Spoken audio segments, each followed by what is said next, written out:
I'm back. Alright. Cameras.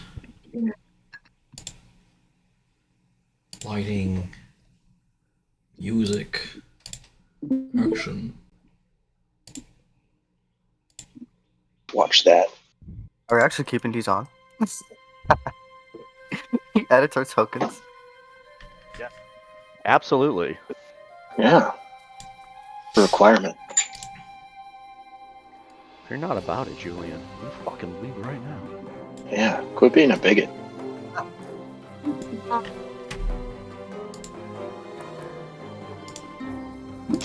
Like, Emmanuel, I kind of wish you would just put like a towel over your face while you cast this episode. It's just terrible. Why are we like this? Yes. Jesus.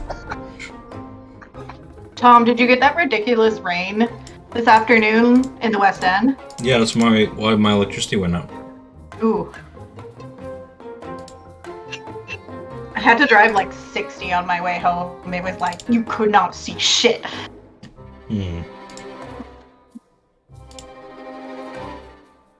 Cool. Got chat going. And we're all set up. The only thing that I need to do now is...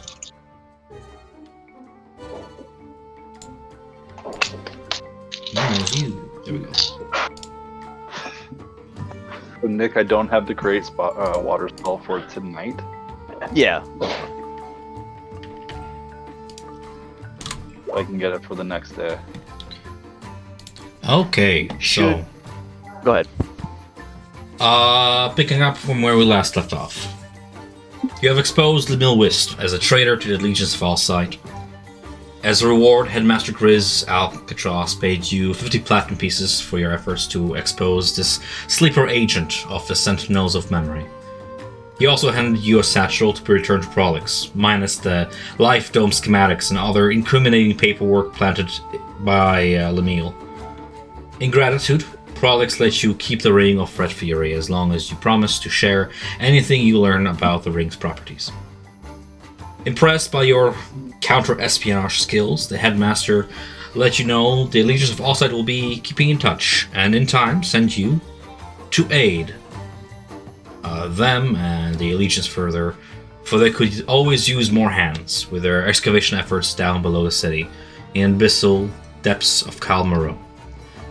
In the meantime, you and your group are left to your own devices as you gather together and discuss plans going forward. Go ahead. What would you like to do? Just a reminder for everyone that you did each get 10 platinum pieces if we divide it evenly. So make sure you add that in before anyone forgets. Yeah, still, even with that though, Nia doesn't have enough for, actually no, because one platinum, is it 10 or it's 10, right? One platinum piece is 10 gold. So you have 100 so, gold.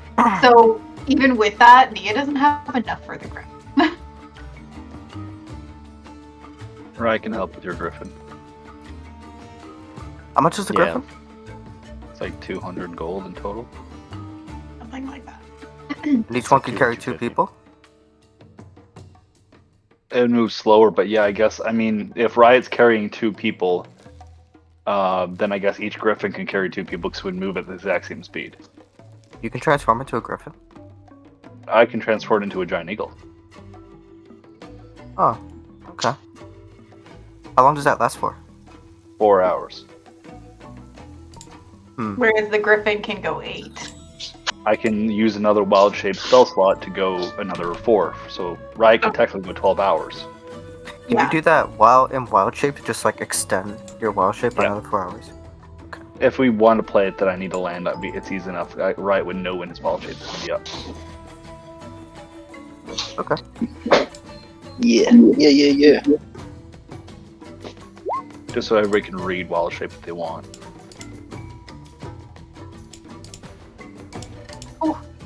Well, we know there's other stuff going on down in Kalmaro, but we have a couple other things that we want to take care of, and it's around like late afternoon right now. So, Is it whenever later? Yeah, like- it's 2 hours before Riot and the group would meet Silver. Mhm. Well, in the meantime, through any of that, Nia would inquire with whoever deals with magical items about getting the drift globe fixed. Sure. For the price of 35 gold pieces, you can get it fixed to its Maybe the original. smithy? Tom, you're muted. Should you go to Gilmore's, you can get it fixed for the price of, say, 100 gold pieces.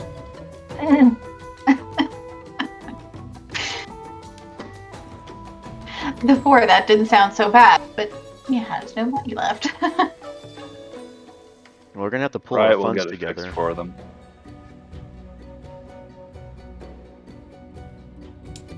So Where right. exactly- I was gonna say, where's the district where we want to get the griffins and everything? Is that like in a specific district or anything? Just the ridge, right? Hi, buddy. You have heard of and I believe might have even saw it passing by on the edge of the ridge. Okay. A place Well, known you as Tova's Eyrie. Excuse me. Do you want to get the globe fixed if Riot's gonna pay for it, or do you want to wait? Yeah, I think it'd be useful to have it be fixed and have that daylight spell. That's the main thing that you get out of it when it gets fixed. Yeah, having a spell out of it is really nice in case we go into anywhere dark. Mm-hmm. There we are. I was gonna say, as far as the Allegiance of All Sight, when we handle that quest and everything, are they like actively waiting for us to give them a response about like other things that might be happening in Kalmara, or is this kind of No. like, okay, They'll be in touch with you regarding the development. If you wish to take initiative, you can certainly speak with the headmasters, but you've been sort of let go to do your own stuff. yeah. Maybe we'll just drop like a letter off or something, like, hey, we're gonna be busy, but just forward any findings or mail to, I don't know. They can just keep it at the Allegiance of All Sight or something, I guess. That's good. All right, we can go get, go to Gilmore's and get it fixed. Fair enough. For the sake of expediency, if anybody have the 100 gold pieces to repair it, Gilmore is not currently in his shop. You are greeted by one of his many assistants, equally as talented in the arcane.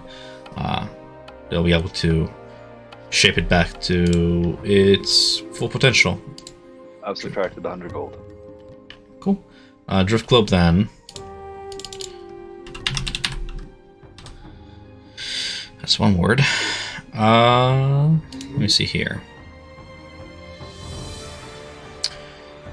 Determine a command word for it, for its greater effect. I can look it up.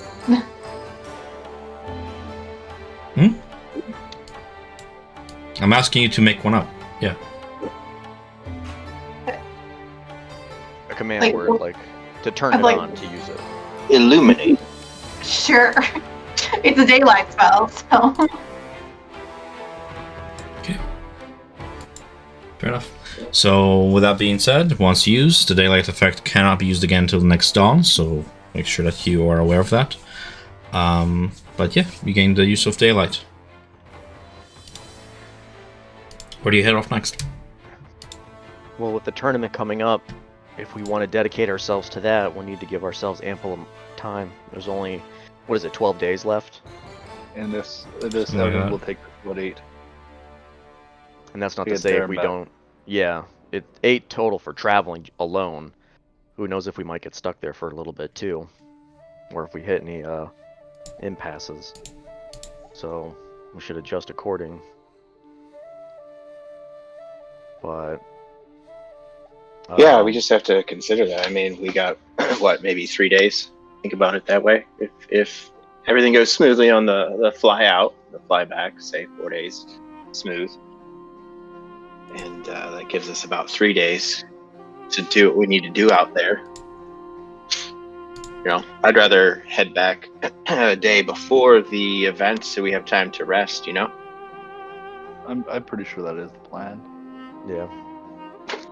You think, never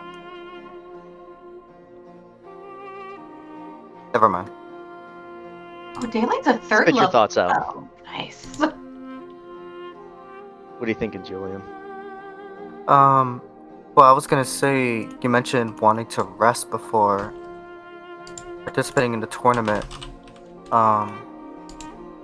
when we come back, but when we come back, we're gonna be flying on the Griffin. I was gonna say, you think, we'll definitely run into some kind of trouble on our way back that would tire us out? It's I not don't so know. much. Yeah.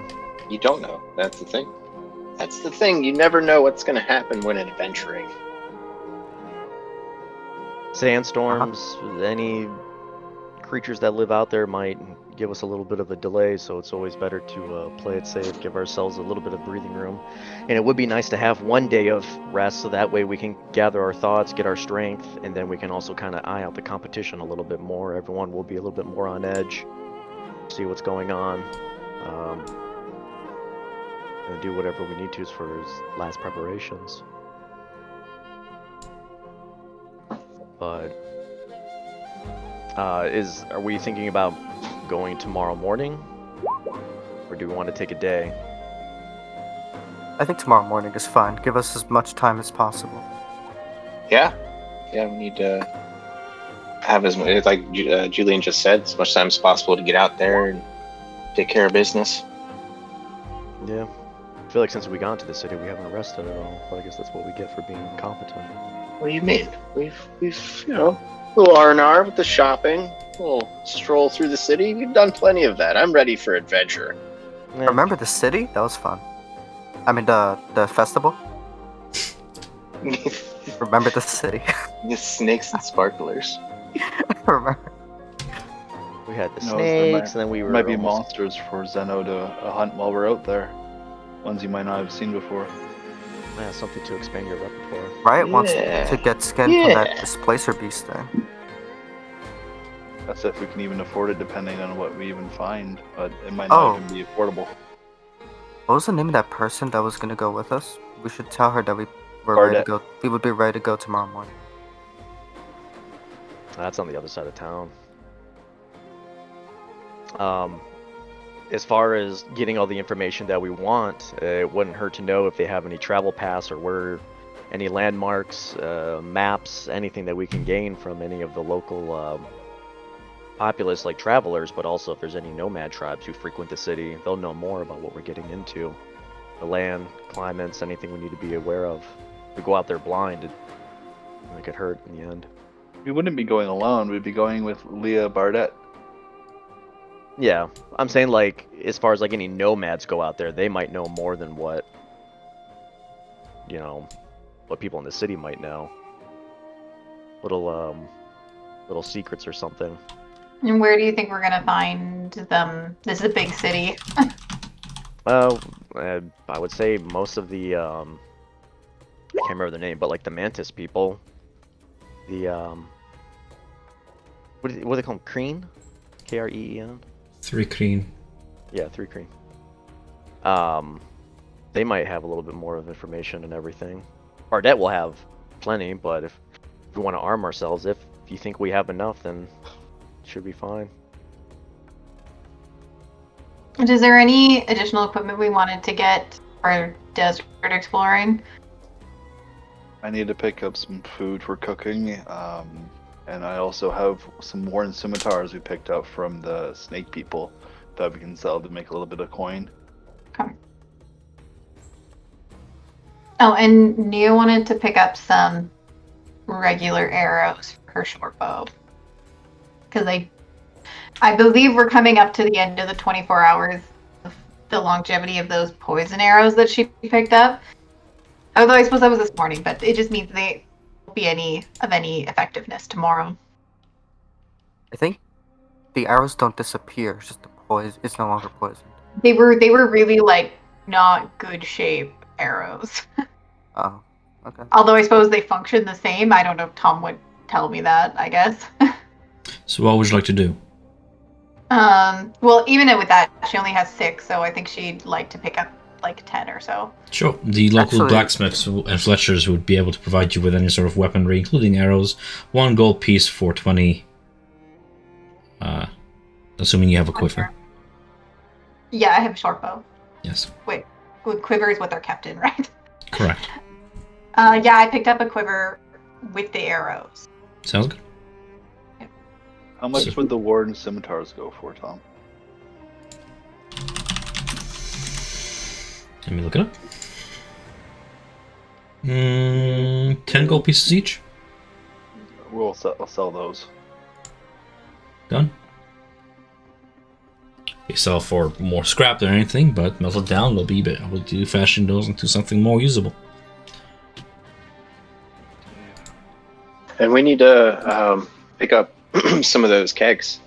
At least a few. Yeah. Store Water water. kegs. A few of them. You know the price. I added the stuff that I wanted to take already. I'm gonna say that I bought what I needed and I subtracted it from my total. For the sake of expediency. Yeah, how much are those kegs? 1 gold piece each. Well, I got clothes that'll match Mm. for the desert climate and everything. And then I also bought a tent. Remember, Oh, so two Nia people. still has her lament tent there. Tiny tent. Lament tiny tent. She still has that spell. Lament. That's the spell name now. The Leomund, go or to cry. Leoman's tiny Leoman's tiny hut. Okay. yeah, I have that. I still have that spell.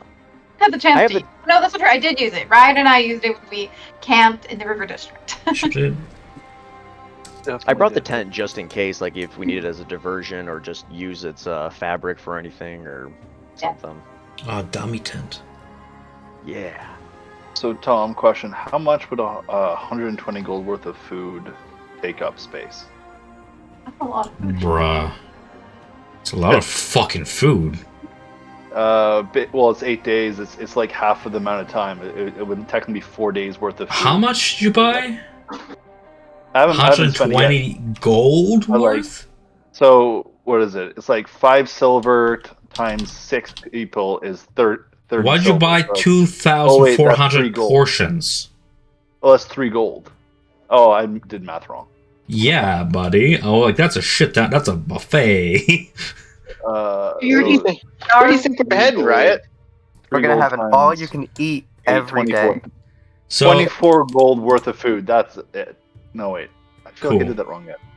Yeah, no, that's right. 24 gold worth of food. How much would that be? so Right. you add 5 silvers to buy you 1 ration, right? Yeah. Okay. So it'd be Rations 30 can be for found in 6 people. Compendium, but if you're curious, they are £2 for a meal. For 24 gold worth, that'll be 48 meals essentially. That's what you're buying. Yeah. Times 2, cool. That'll be a casual 96 pounds of food. 96 I pounds. do have a bunch of rations on me, so you don't need to. Yeah, I have like. Is Is it just like dried meat? Because Riot is trying to use his chef feet, so it would be like making like extra food Yeah. for when. When I'm like, saying, You want to make us gourmet Guys, food let me answer this on the question, run? please. I'm all for it. cool, yeah, I'm all for it too. Rations, in the sense of buying it from city, is essentially food worth for 1 day. For the sake of simplicity, we can say it's like 2 pounds of food. We don't have to get Okay. super technical about it. Oh, And it can be essentially whatever you shop for, within reason. Are you looking to buy anything that's like it was like saffron or like? No, I Peacock got meat. the pouch from Julian for that. But no, I was looking at like fish, some meat, some fruit, and vegetables, basically. 5 silver pieces for a day, a comfortable meal for a day per person. Yeah, so that's what I was trying to do. I didn't know how much. Which ration- with foraging and stuff and your chef feat, you'll be able to craft into something more special to the point where it actually gives temporary hit points and all those other boons. So I wouldn't really have to spend any gold depending on how many rations we have. What? I'm trying to figure out how much gold to spend for getting all this. I thought rations were essentially just meat. Didn't Tom just say that with the meat, fish, vegetables, and all that, you're spending 5 silver for a day worth of food Yeah, okay. So for one person? Mm-hmm. Yeah, so 5 times 6, 3. 3 times 8. Yeah, 24 gold.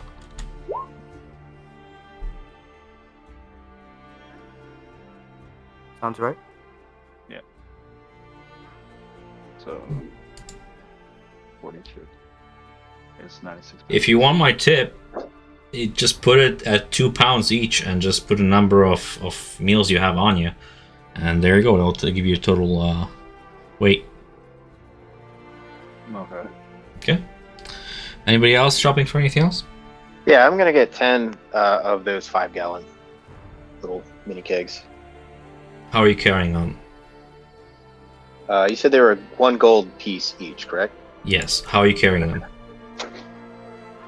We're gonna stick them in some of these bags here. Well, we have the bag of holding or holding, right? And we got- holding. We got both. Mm-hmm. We got both. Each can have 500 pounds in. But we can also strap water and food and everything. We gotta think about that. All the food that the griffins are gonna eat as well. That's good. We have to feed them? Yes, we do. They're in our care. Although I'm going with, we can probably buy whatever needs that or whatever feed that they are given. I'm assuming we can buy at the Aria. Harry. Harry. Yeah. Or Rai can just feed them good berries to satisfy their hunger. Mm-hmm.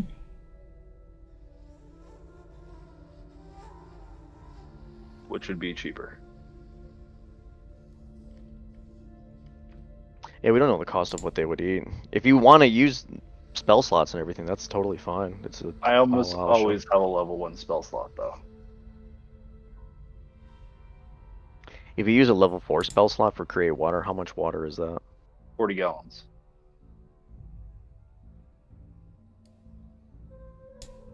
Yeah, this should cover everything. Fucking watch sandworm or something like being unfortunate, like say it took you out or something. There's like, oh shit, now we have no water, no food.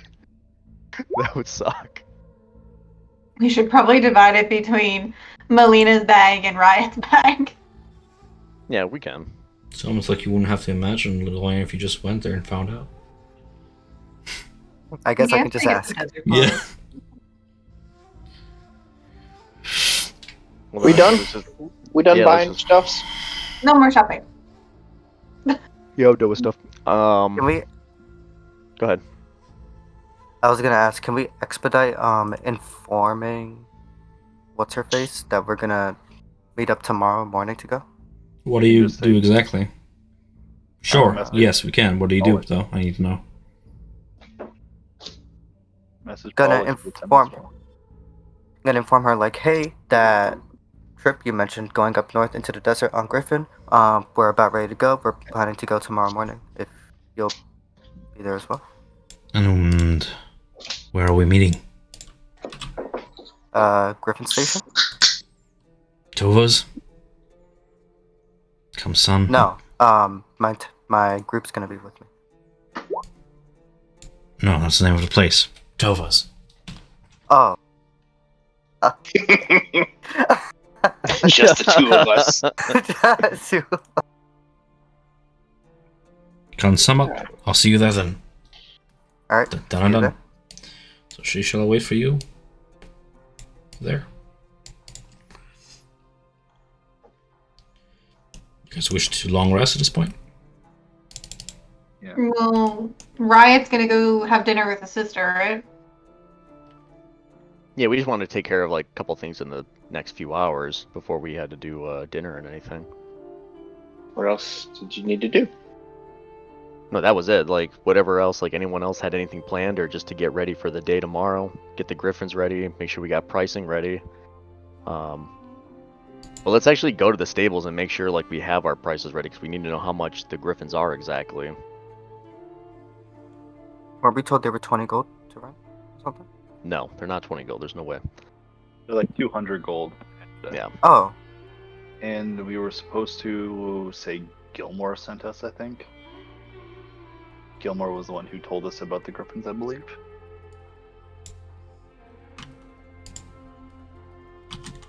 Well, if we get a discount, I'm definitely mentioning a name. sure. The Gilmore daddy told me to come here and buy your burbs. Alright, let's go to the, I don't know what you would call it. Nest? Didn't Ranch? I think we rounded up Highway? to 10 to include the cask. I just Yeah. googled it. Yeah, there it is. Right there. 50 pounds. 50 pounds a keg. Yes, with water. So sorry, I kind of missed that because I was answering again math within Discord. Are we going over to Tova's? Yes! Okay. As you gather your things and you shove, how many was it? 12 fucking barrel kegs into the bag? 10! 10? 10. 5 and 5. We'll split them up. Only 10. Only 10. We can You- split 5 to Melina and 5 to Riot. Walk the busy evening streets of the rich district and you find a sign that points you toward Tova's Eyrie, a griffin stable next to the edge of the ridge, built at the base of the cliff face. The sign advertises riding lessons and such. The place is easy to find, thanks to the multitude of large nests visible upon their rocky platforms here and there, as well as several magnificent specimens flying in spirals above, their riders trying their best to hold on to their reins. You approach a building marked as a hatchery, where a small pride of creatures nest within several honeycombed stables. Their heads and wings are that of an eagle, and their bodies are like that of lions. Some of them swivel their pointed ears in your direction as you approach. Some of these carnivorous predators feast upon truffles of what looks to be horseflesh, their sharp beaks and talons making quick work of the meat. A selection of exotic saddles lies on display, next to which you can see the stable's owner, a scar-faced dwarf woman sharing a cigarillo with a stable hand. Aye, skinny malinky long legs, aye you. You looking to brave one of me beauties, laddies? Ah, name's Tova. Hold on. Notes. STOVA. Tovia. TOVA. Why am I thinking there's an S? I don't know, Ken. I don't know, Ken. What do you think there's a nest? Yes. This I know they're all dwarf woman of stocky build Oh. and semi-composed demeanor. She looks to have probably settled here in Akerel after some life of adventuring, and has taken to griffin husbandry. Well, we are looking to head out into the desert to the north, and we heard that these were the best creatures for the job. Aye, they are. You'll need them and some scran. Food. I was squinting my eyes. I'm like, Scran, what? She seems to just amalgamate dwarvish Yeah. words into her casual speech. Ah, okay. Would they take good berries? Oh, that's pure, that brilliant that is. Yes, they do. Well, how much Okay. for 3 of these? Flying 4 days out and 4 days back. Ah, you're failing me when you're playing. I like that. Let's see here. Well,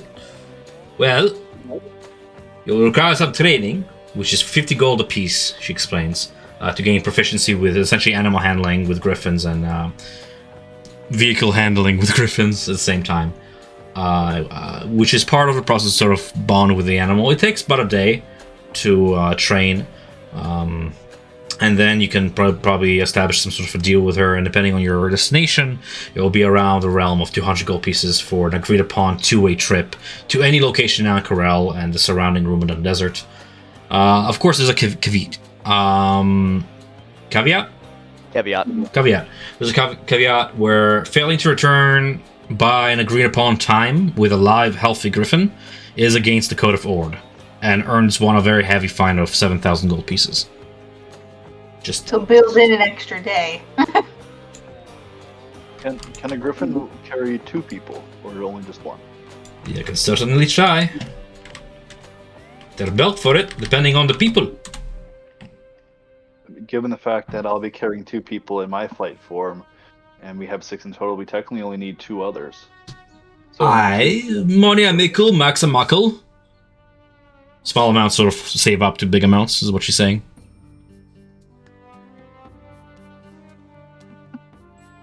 Myself and Nia are pretty small. We can definitely fit in 2. Well, that won't hinder us, will it though? Since you're not carrying like a ton of weight with your packs and everything too, accounting for. No, I'm not carrying a lot of weight. If a bird can fly with 2 people, Aye. unhindered, then we should only need 2 then, I think.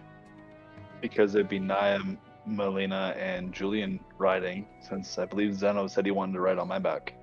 Yeah, because he'll read his book. I got some reading to do.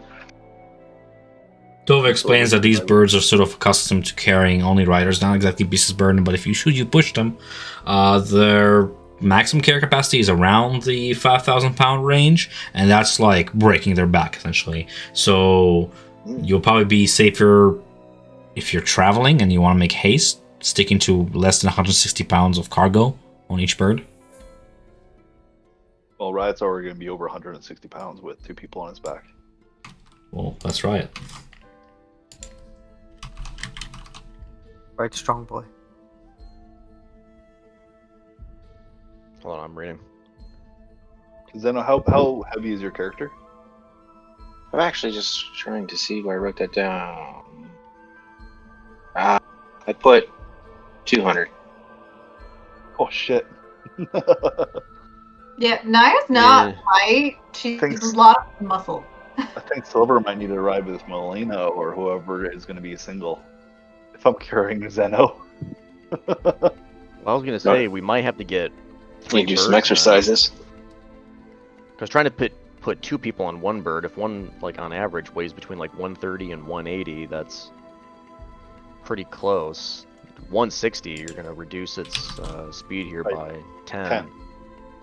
Riot's already going to be reduced by 10 due to Zeno anyways. Have you tried going on a diet? 20. Riot's Never. only 120 pounds, but when he goes to flight form, it goes to his bird. Assuming his sister's probably about the similar to maybe a bit lighter. Just curious though, if there like is to be an accident out there, if winds catch us and everything, if we do everything that we're supposed to, like to be safe and keep the birds out of harm, but there's stuff that's just out of our hand, we're still responsible for $7,000. Nah, if you're dead, my birds will return, likely. This is more like an insurance against you stealing them. No, I definitely don't plan on that. They're a tough punch. Don't large creatures get a bonus to their carrying capacity, or no? You're looking at it. I've been doing this for a long time. Unlike you, I've done the most. I think I have more. Seems Wait, kind of here. weak that they can only carry 160 Yeah, pounds. seems kind of That's weak. the weight of one person. Look at that pure daughter over there trying to butter his toast with a fork. I can hear Mac just revolving in his grave at my I was just gonna Scottish say- accent. we should have called Mac and said like, hey man, do you want to like star as like an NPC real quick? Because like you have like the accent and everything. I made no have bother. him guest star. That would have been funny. Lena weighs like 129, 130 or so. Seems kind of weak, says the fucking scrub who can barely lift 250 pounds. Yeah. So do we have a problem? I'm trying to figure out what we're. Well, how many birds are we going to take then? And then who's going where? Because you alone might just be on Riot's back. Yeah, with all your gear, with what you weigh personally, so it's going to be a lot. you alone, I can only take you because you're so heavy. How much can you carry? I can carry, if I carry over 300, I'm reduced by 20 feet per movement. So essentially, if I carry you, regardless of whatever animal carries Zeno, will be reduced by 10. Therefore, it doesn't matter as long as we don't exceed the 300 amount on each animal. It sounds to me like you need 3 birds. Perhaps. Not By the perhaps. way, Do not Naya teach your owns granny to suck eggs. I know what I'm talking about. The silver will be coming too, I'm sure. How much Well- does Layla weigh? Is she not carrying a ton of gear on her? Who? Who? What? Layla? Aye. She'll get her own bird. The half orc? She'll most likely get her own bird. Yeah, she'll have to get her own. We're thinking of The ours. reason I'm asking is because when we were talking about this expedition with her, she said it would take 4 days with Griffin. But it sounds like if they're carrying more than 160 pounds, it'll take 5 days instead.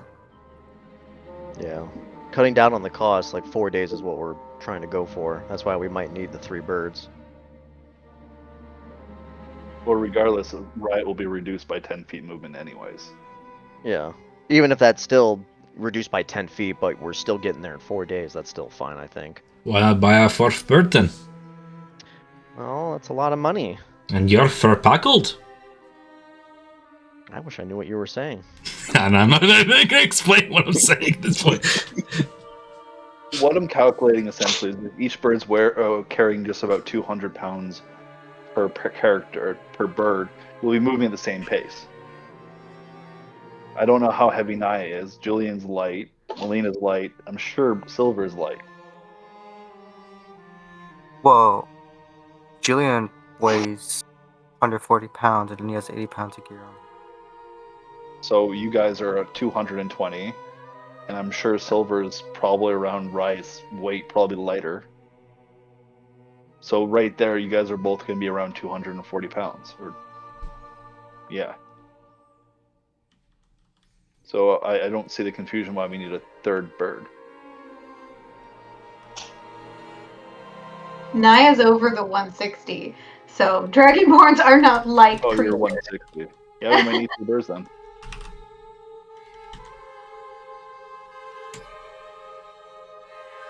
Three birds then? Sounds like that way. All right. Yeah. Yeah, let's just go for 3. I don't think that we can make this super efficient here unless some of us start running laps. Fucking hefty boy over here, 200 pounds. Hey man, that's 150 years of food I packed on here. I thought elves were light. Well, they also randomly He's enter tall. They also randomly enter 200. numbers into their character sheet too. He's tall. 200 is like a healthy weight for someone who's over 6 feet tall. No, I know. And if he has muscle on him and stuff? Aye, Yeah. skinny, Well, malinky, long legs. So, The 3 doctor said riders. my BMI is good, so yeah. 3 riders healthy. then. With 3 Yes. riders, it will cost you 50 gold each to spend a day with Tova to train and bond with your choice of Griffin. Choice of which you have out of 6 of them. There is Achilles, Ricochet, Wooly, Ares, Bonnie, and Beans. Beans! I want beans.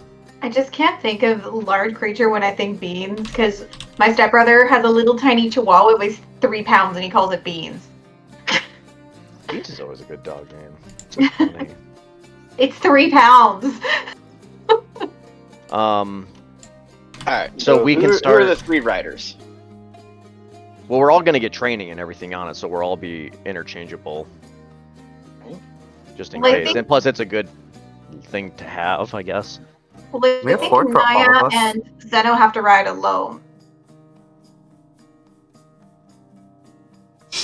What? Zeno's riding on Riot. Zeno doesn't Oh. need to do training if he doesn't want to.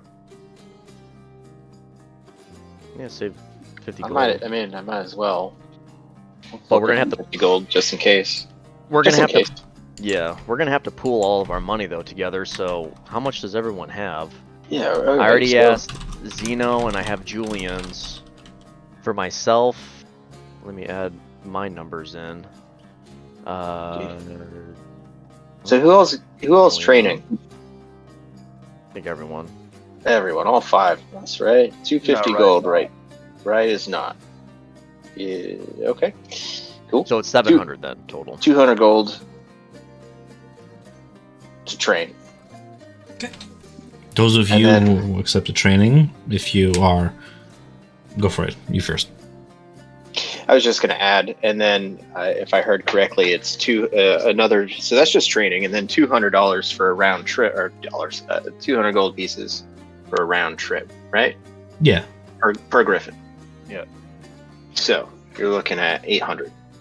900.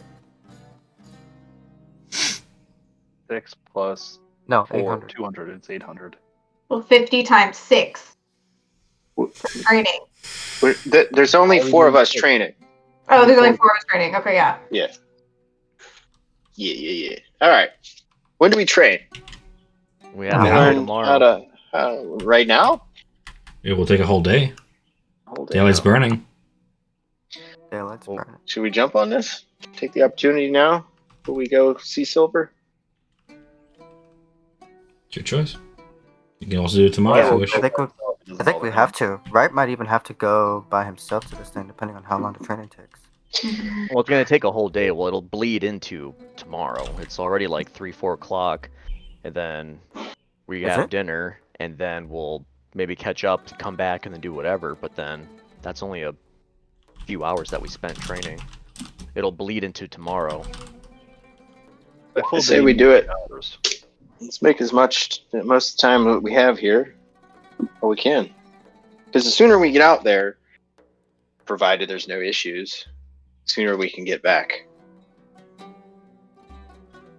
Yeah, I mean, if we have nothing else to do or want to try to accomplish anything else, then we can get a little bit of a head start on the training. Right, how much My gold vote. do you have?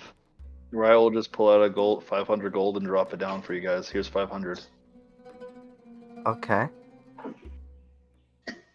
So, which means we only need to split 300 amongst us? I'm looking at everyone's number. You don't have to spend the whole 500. We can ration it out a little bit more. Zeno has a few.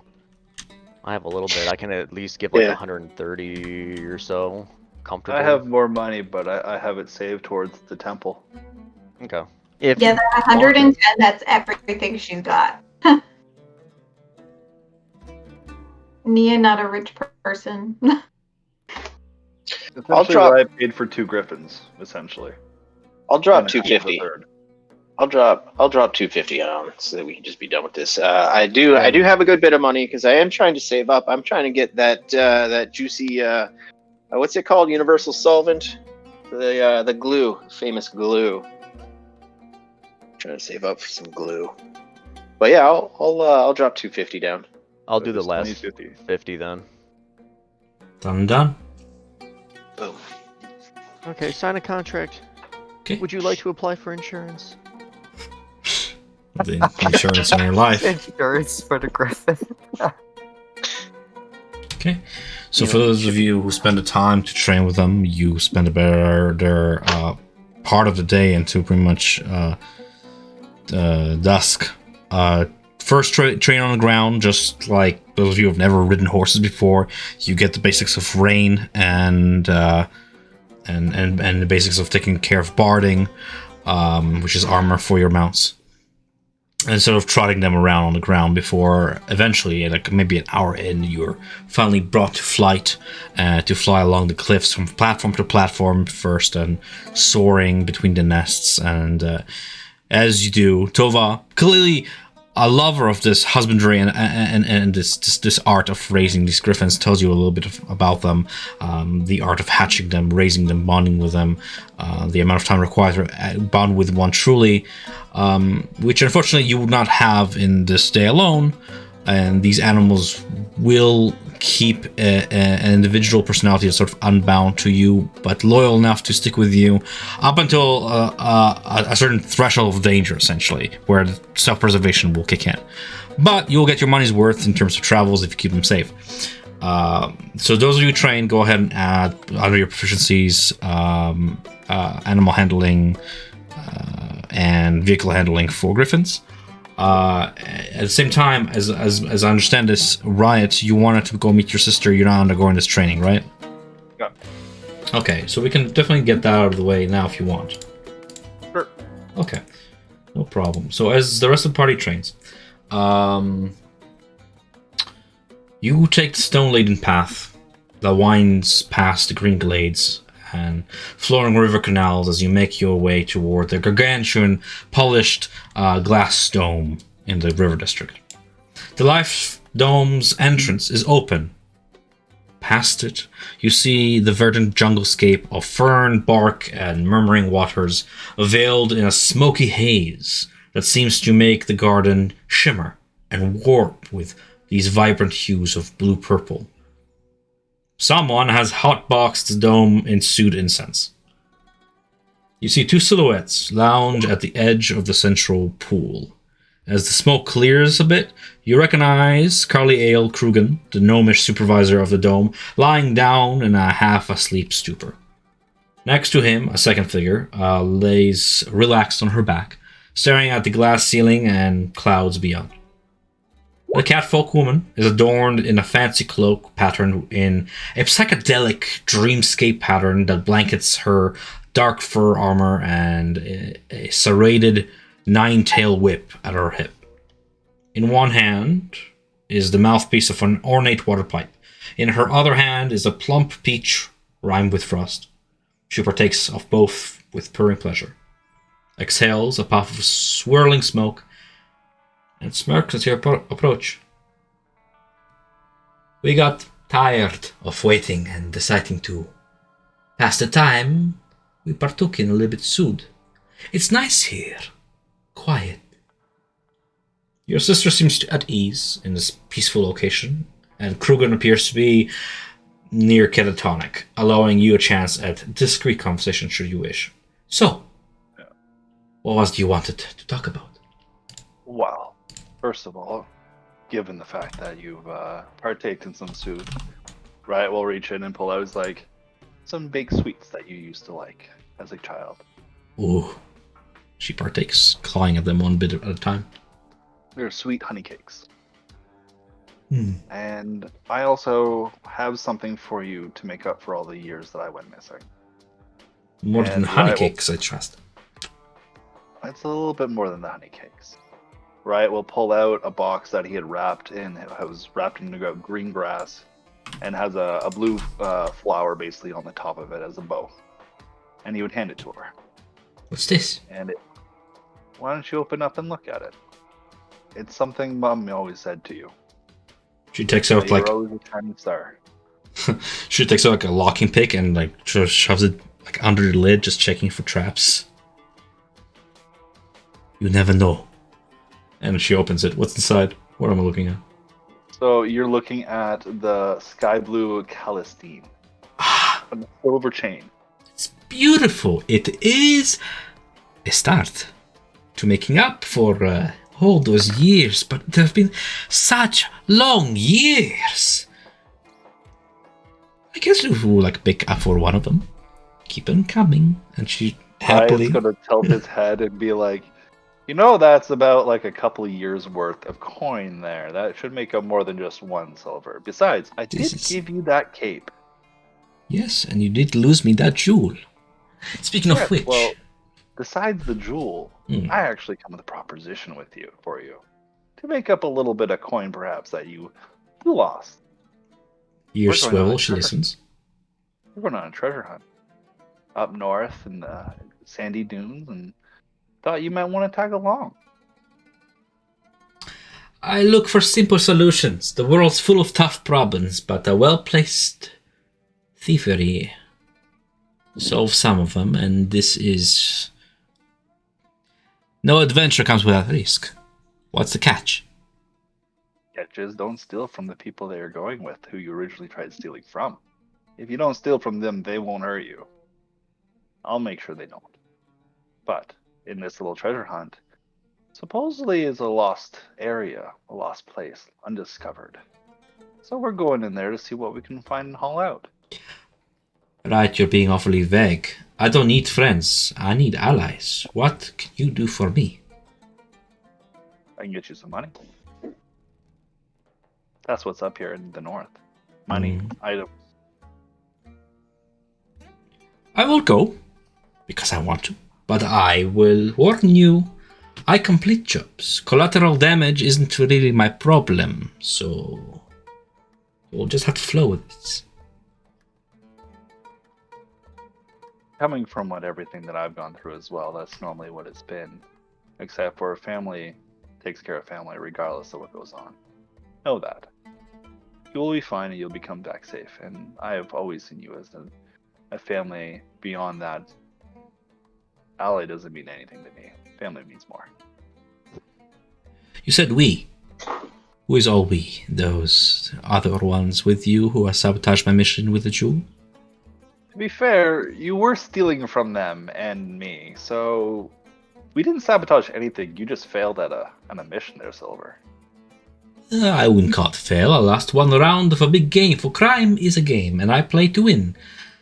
I have no sympathy for players who don't get that. Silver, I will say this. You might lose a hand if you try stealing that item again. That item is something a lot larger than you. It's the reason why I came here in the first place. Well, then you better make it worth it. I will see where this all leads. I will come with. After all, don't want you drying up like a prune. Why would I be drying up like a prune? I hate water. Precisely. She's more than happy to, seeing as you're trying to make it a sort of materialistic apology, she's more than happy to partake in that. Besides, we get to spend time together to make up for lost time. I wouldn't call it lost. If anything, I've gained far more in the last few years than the old tribe ever gave me. Forgive me, the tribe are good people, but they might as well have roots for feet. No one ever leaves. I dreamed of a different life for myself and made my own path, returning here to our Concordian origins. I wouldn't call this a loss. There's opportunity here. I shall partake in yours. There is opportunity, and one of the reasons why I did leave was to find out information about where our father came from, because he never told anyone. Did you find anything about that maybe around here? If you worked with the Veal? I let go of the past a long time ago, right? I made a new family, and anything that's good for them is good for me.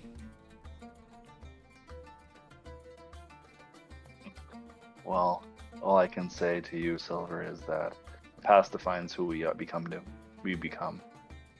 The past is dead. Let it die. Past never dies, it only changes. I agree to disagree. I found a new maternal figure, and she loves me very much. Just as much as she loves the rest of her petals. Maybe you'll meet her someday.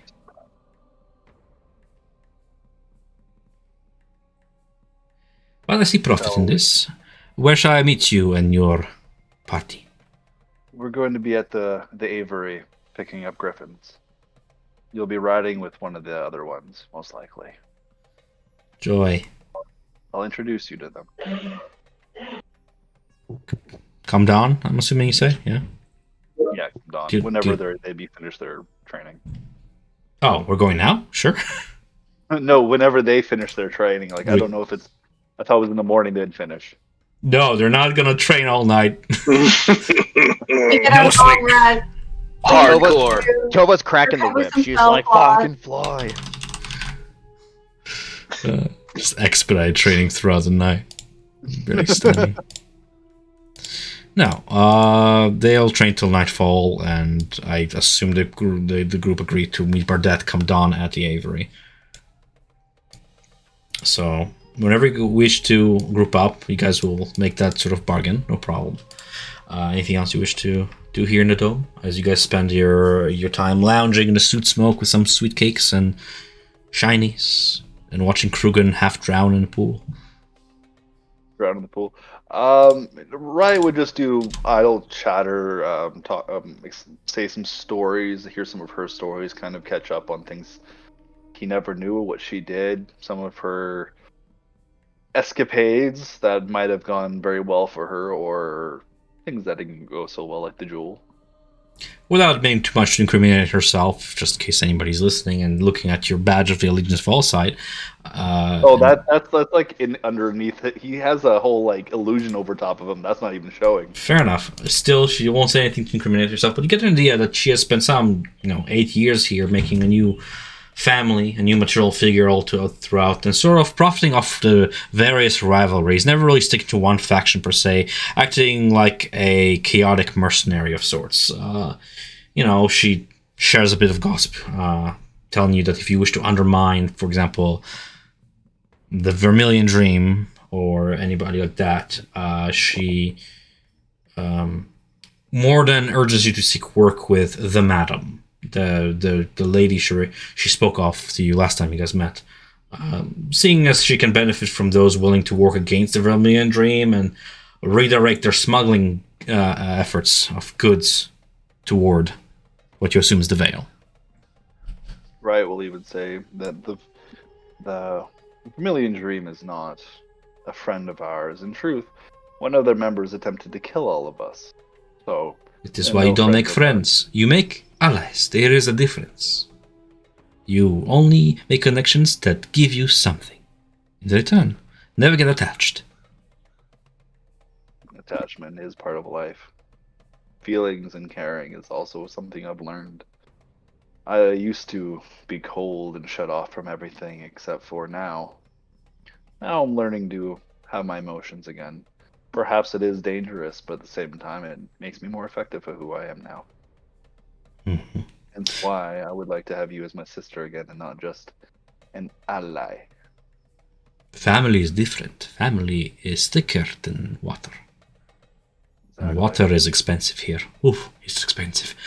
She gets up, trying not to get too dizzy, puts away the suit pipe and sort of wafts away and looks at Krugen. And she says, we should leave him to recover and skedaddle before the guards show up. I don't want to be caught, not even like this. Let's go meet your friends. Sounds good. Right, would get up with her and move. Fair enough. Poor Krugen, shit. He's smiling.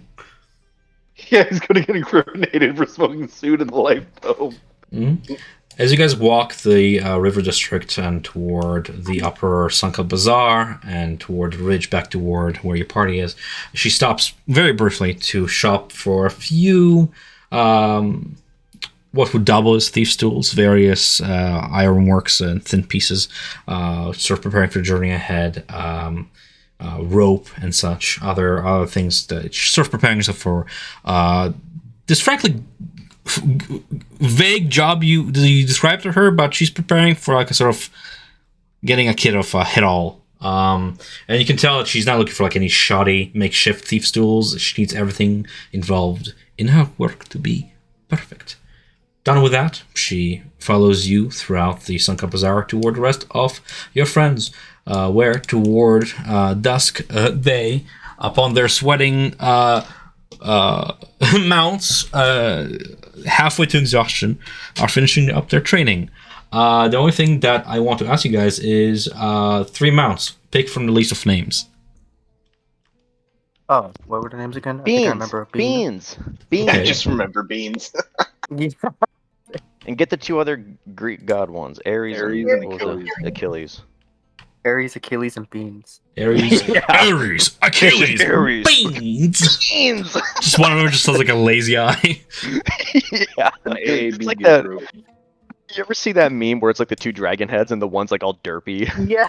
I've seen it in a very It's literally that. not safe for work fashion, but yeah, I know it. Wait, what? There's a not Beans are safe. gonna have a lazy eye or Don't worry something. about it. Oh, okay. Fair enough. Tom's talking about sex stuff. Yeah, not loud, I guess. Now imagine two normal griffins, and then Beans is the one with the googly eyes. Yes. mhm. Like, look at him. This is the Beans that I know. He's so cute. He's so tiny. Yeah.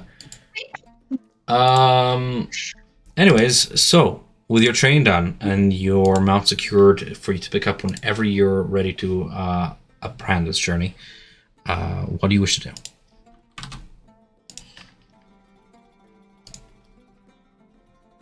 Go to bed. Somebody else take over real quick, because I'm in the kitchen real quick. In the kitchen. There's Mixing nothing else for us to salad. do We're today, going right? on We're just gonna go to never-ending sleep stories. Hmm? and then meet up with Layla in the morning. Fair enough. Could fast forward the clock a bit. Yep. Yeah. You guys can go ahead and benefit from a long rest as you return to your inns. Clandestine will sleep on the roof of the inn, sort of pondering her job that you've given her. And I'll wait for you to rise come morning. Go ahead. Take great water.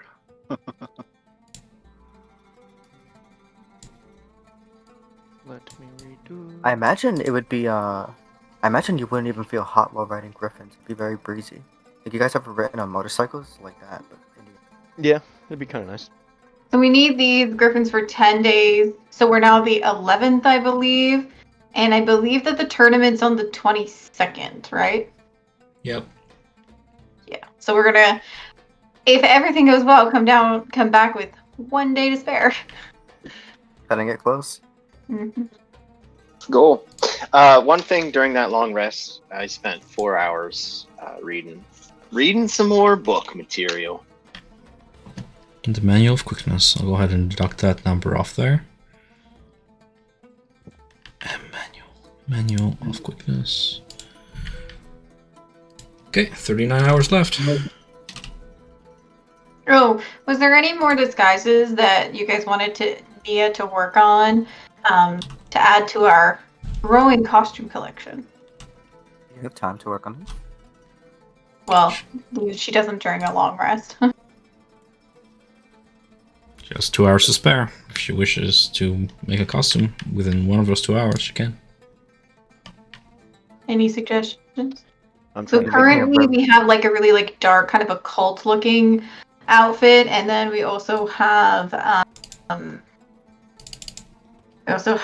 Vermilion Dream looking garb that she did she did the Vermilion Dream garb off memory from Malaysia.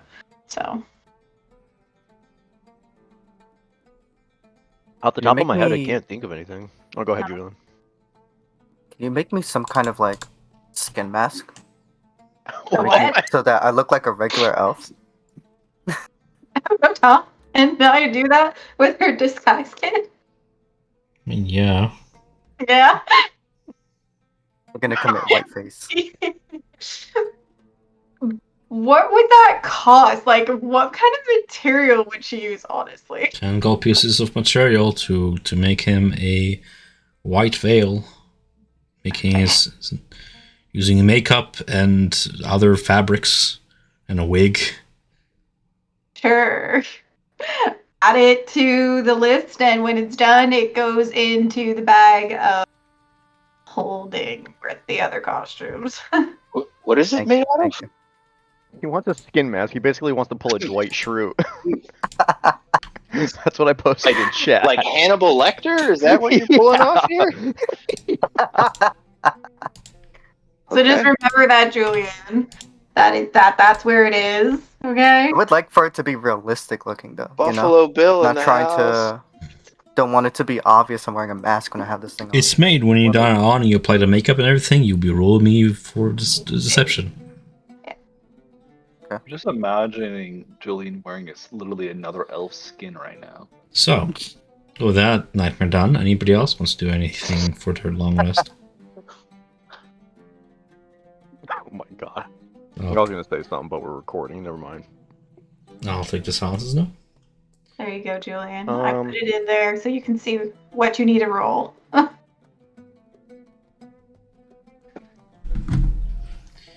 Okay, so come Come morning, come dawn, you finish your long rest. All that's left really is finding Bardet. The agency's yours, though. Let's go find her. Oh, no, she'll meet us there. Okay. He's meeting us at the Airy. at the two of us. Tova's Airy. Okay.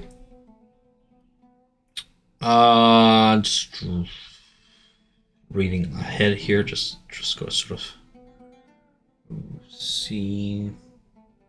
Okay, you see, Bardet is geared for travel, has actual proper desert clothes on. She has a tan cloak over her travel clothes. Is unarmored, but you can see the very subtle glyph work, akin to what Melina sort of has going on with the whole mage armor. Just kind of resonate throughout her body. She wields a nasty-looking curved dagger at her hip that seems to be carved with also some sort of magical sigils and such. And the handle is very beautifully carved with these like scale-like design. All that's being said, she is ready for travel. You can grab your mounts and begin your first leg of the journey.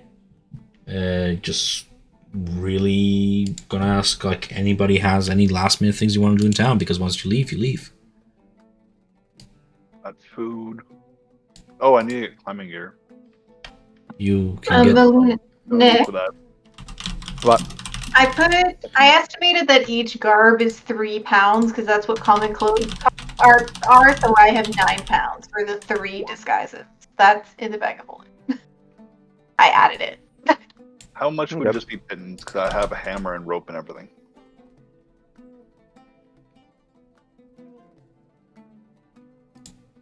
Is climbing gear just hammer, rope, and pittance?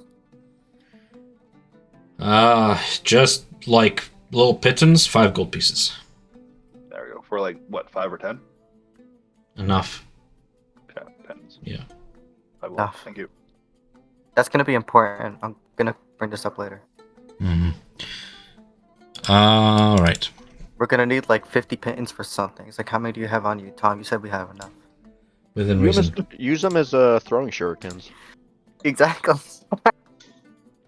Or like darts or something. Go Very on heavy Naruto. We flying. Blah. Okay. You take off Yeah, on we your should go first get- day of journey. Who's tracking water supply? Who's tracking food? Who's doing all that? I have Um, food. We need to create water. Okay. Do Do you guys need a handout or something that you can edit, like a little notepad or? sure. If you We want. We should have bought. I have food. I like food for me, and you can subtract I'll track it. the water. I'll track water. Make Sure. these easy. Easy on everybody. Nothing pad. Come from. Come here. Water pad. All these Okay. kegs should be full of water because water was. You buy the barrel, it was 1 gold. Fill it with water, came out to be like what, 3.5 gold, or 2, 4, what, 10 gold or something to fill it. Oh, you bought water filled with barrels full of water? Heck that's yeah, what I did. That's right. Yeah. Spent my Wait, money did on it- that that- water. I mean, if we they have it, weren't but that already way- filled with water when we They bought were it, we not? probably would have just casted like create water last night and filled them. We didn't have the spells last night. Oh, Yeah, you're but preparing them for today. Yeah. Right. So that's why I was double checking that it was actually bought. Yes. I would have filled it up before we left. Okay. I bought mine when I did my stuff earlier. I bought a water keg for myself, put it in my pack. Excuse me, and paid the gold or the silver for the water just to make sure we have that. And then moving forward, we'll need everything that you have as well. So I got food. I used the notepad that Tom opened for us. I called it water tracker, and I just wrote day 1, 10 5-gallon barrels. I think that we're riding over top of each other. Sure.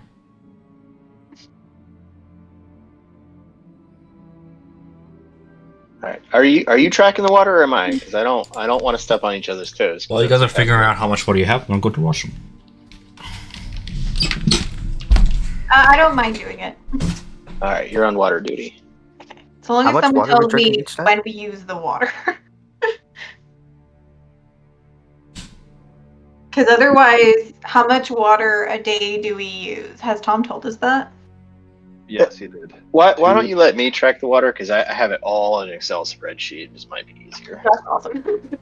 Yeah, Nick and I were fudging some numbers earlier today because we knew water was gonna come up quite a bit. Sure. So 5 barrels of water is 50 pounds of barrel of water. And how many gallons is in it? 500 pounds. Sorry, I'm Five only ga- asking for 5 gallons, 5 gallons per barrel. Yeah.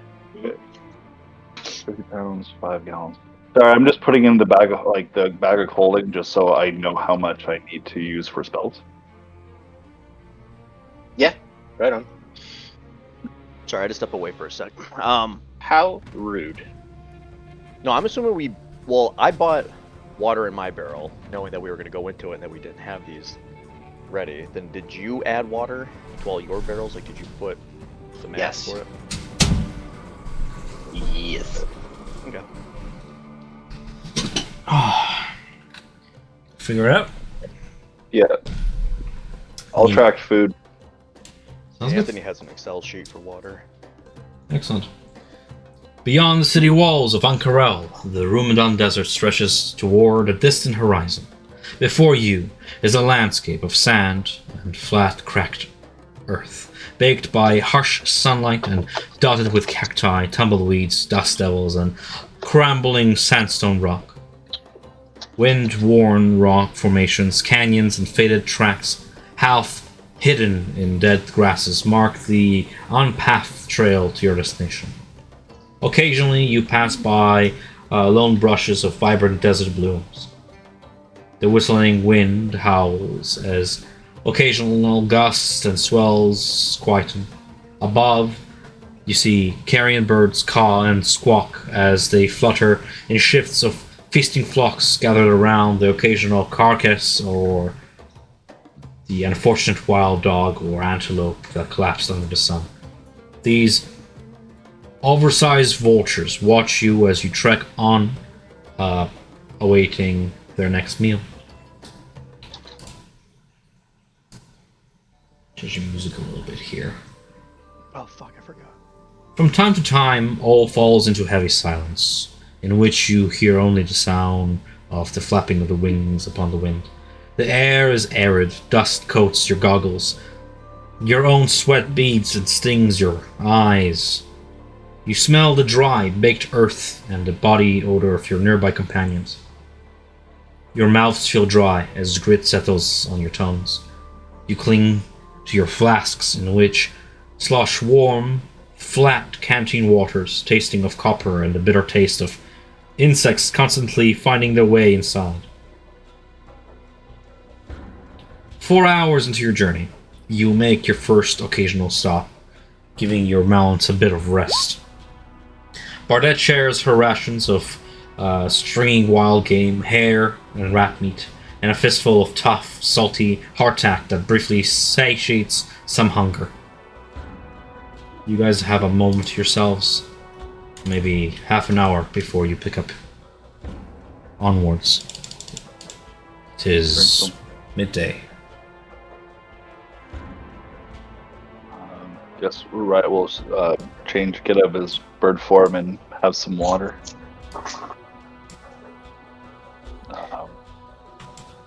Do we want So what's to for have lunch a today? small meal now? Well, Yeah. for today, Zeno, if you can make a bonfire, I'll make some food real quick. It will be a quick shish kebab grill with onions and peppers, and there's going to be a little bit of some different types of herbs thrown on top. And for treats, we're going to have candied beef. And Riot can make 3 of those, but he will hold on to them for when there is need. So I'll put that into the bag of holding so it doesn't rot. And on the side, we'll just have cool water. Sounds good. Great. It's like we didn't leave the city. Still got all that Delicious. quality food here. Who else drinking water here? Everyone? Excuse me. I think everyone should drink water. Stay hydrated, folks. Yeah. Melina's still pale as ever. Not a tan. The heat's not really like bothering her, like, so much. Take a Not, like, moment to really take off your sandals and sweating dig your or anything. toes into the sand. Ah, yes, like walking on the iron. Like walking on the iron of this. Yeah. Memories. You just Never watch- been, but mother's told me. Yeah. You scuttle your toes in the sand. You watch a black scorpion scuttle out, unbury himself from the sand and scuttles away. Yep, like that. I'm done. Sandals back on. So is this I got some Diablo going. Hell yeah.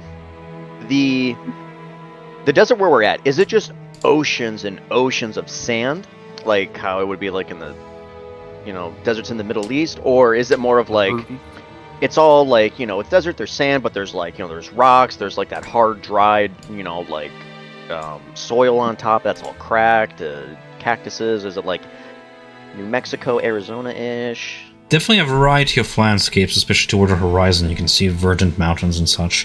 But where you're standing currently in the vicinity of maybe 10 miles throughout, it is definitely those sand dunes that you would have in the deep deserts of, like, say, Africa or something like that. Okay. Is there any notable like scars in the desert or anything from the calamity? Roll me a d10. You're looking throughout for anything along the lines of what you said in Control House, any spires or anything. You note not so much scars, but definitely something that mars this landscape, contrast against the sands.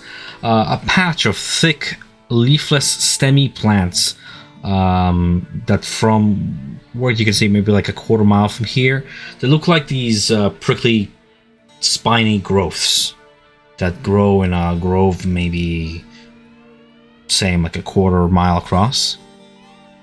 Okay. Like almost like a cacti forest. Oh, we don't want to fall into that.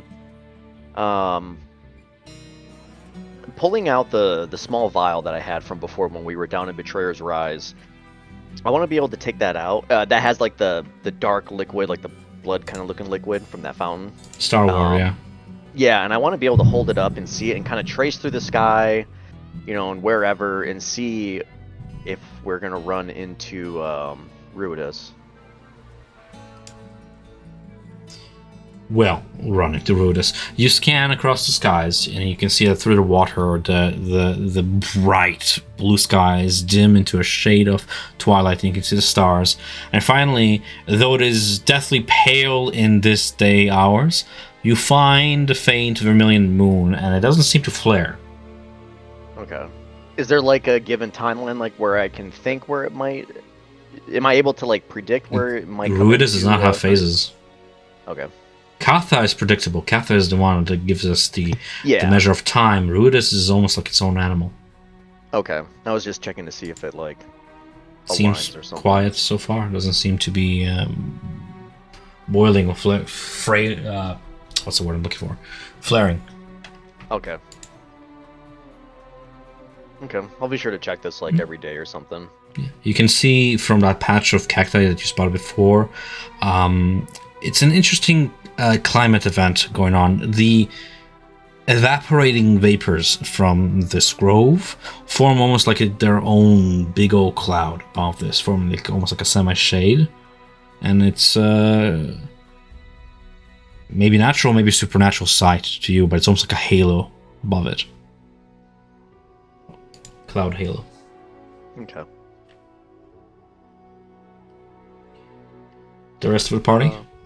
Yeah. Someone else. I'm enjoying the good food. Cold water? Great. To flying to Griffin. I imagine for like, at least on the travel there, since a lot of this is still new to us, that like flying to Griffin is a lot of fun, in good moods. Get the wind in my face so the heat isn't unbearable. Riot's gonna turn to Zeno and be like, if you ever think there's something down there and you need to give me some more sight, you can always tap me or speak to me, and I can understand you in common, but I can't speak back. And I know you have that starlight ability for me to see farther. If you need me to, I do have rather keen senses in sight as a giant eagle. Oh my god, I just remembered something. Yeah, actually, that's a good point. Because right now I'm just going to be reading my book. So, yeah, I think for the first leg of this trip, I'll definitely share my vision with you. And then once I'm done, I think the two of us together can keep an eye out in the distance. But for now, yeah, I'll have to share that with you. By the way, The other thought I had was, Bardet knows where we're going.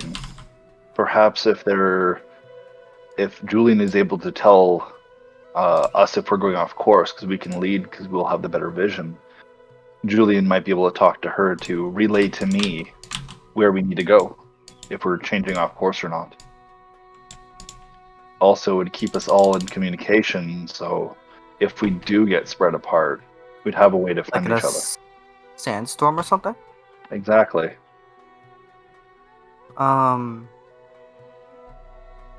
That's only if you feel comfortable sharing with her. I'll establish the connection, but I won't speak into her unless something like that comes up. In an emergency, I can only do it with people I can see, so I'll preemptively establish like the connection, but I won't say anything. Maybe start it when we're about to take off. This is probably the best bet. Uh-huh.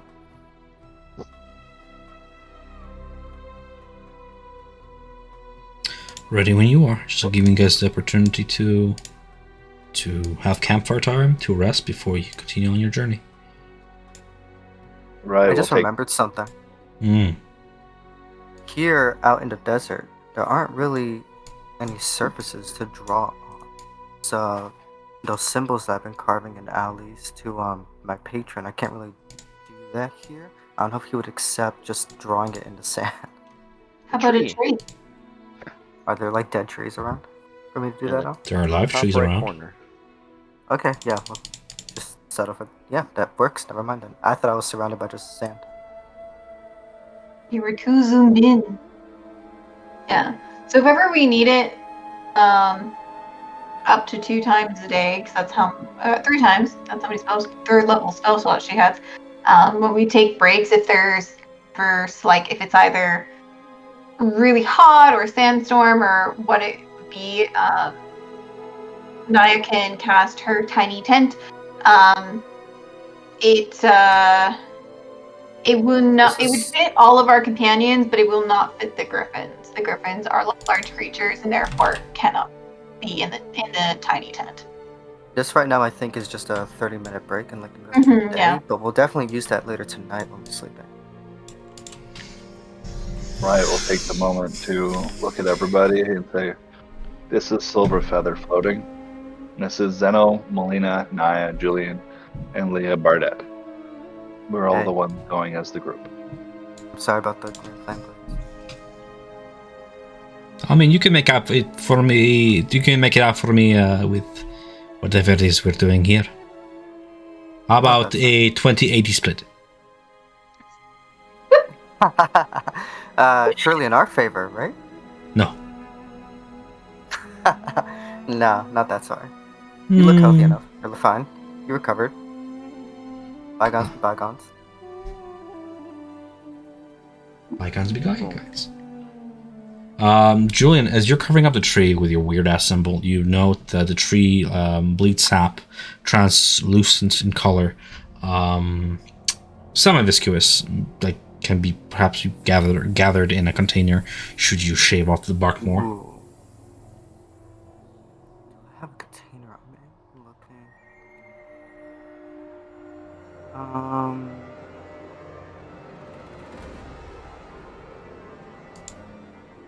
Are there cactuses around or desert fauna?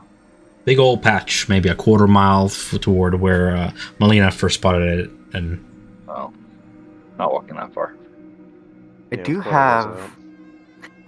I do have an ornate box on me. I don't know how good this would be at collecting sap, holding sap. If you call Ride over, he has test tubes. Sure. Right. Come here. There's a plant that's bleeding. I want it. I want it. I Ride, want yeah, please. given everything Ride's learned, does Ride have an idea of what this might be? Flammable tree sap. Depending on the way the tree looks, the way it's growing, the dryness to it, the color of the sap, maybe the smell of it. Yes. It's flammable, What- and perhaps even has just some nutritious properties if you're really desperate. Okay, right. We'll harvest how much? A couple of vials, 2 or 3 possible. Depending how much you hurt the tree. Julian, do you want to make a couple of holes and I'll get 3 tubes for the 3 little vials? Yeah, we can just cut off a few more pieces of bark. Okay, we'll do 3 Easy vials. enough. Fair enough. Seems that the tree, with whatever little sustenance it gets, sustains itself with this viscous liquid that is less evaporative than water. You managed to harvest maybe a vial full in the half an hour you guys have here to rest before, should you want to make good time before dusk, or to move on.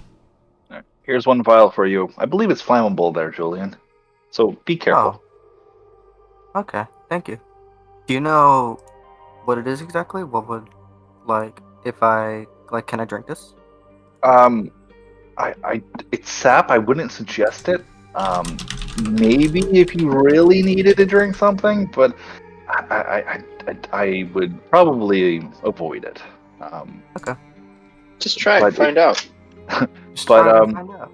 if you do ever need it to be lit, I have a cantrip that can cause it to ignite. Okay. Druidcraft. Also, I have something for you whenever we get to the cave, as long as you're very careful with it. I haven't used it and I've kept it very careful. It's remember that spore sack I got from that weird rock? I still have that, but I can't get close enough to use it. If it's broken, spores will come out. But if I ignite it, it's like a little mini fireball. But I don't know if you'd want to hold on to it or something, or maybe I'll hold on to it till we get closer to the treasure cave. But it might be useful to use. I have never been able to get close enough to drop it off and then run away from it. It's Throw an it. interesting. It will float. I'd like to hold on to it. It's an interesting idea for me to use. So, right, how would you hold on to it? I have it in the bag of holding right now. It's about like the yay size balloons. It's like a big sack of spores. Oh, there's if it- no sack. It's not like in a sack or anything. Well, I could use the sack that I used to use for curried meat, but I don't need it anymore. Right, I'll put it in there and in the sack too. Thank you. I'm probably not going to use it immediately. Wanna get comfortable with it first. But we'll see. Whenever you like to use it, it's a one-off. If it can explode when it comes in contact with the fire, maybe there's some creative uses I can use it with my dad. Perhaps. Who knows? It's like a mini fluffernutter.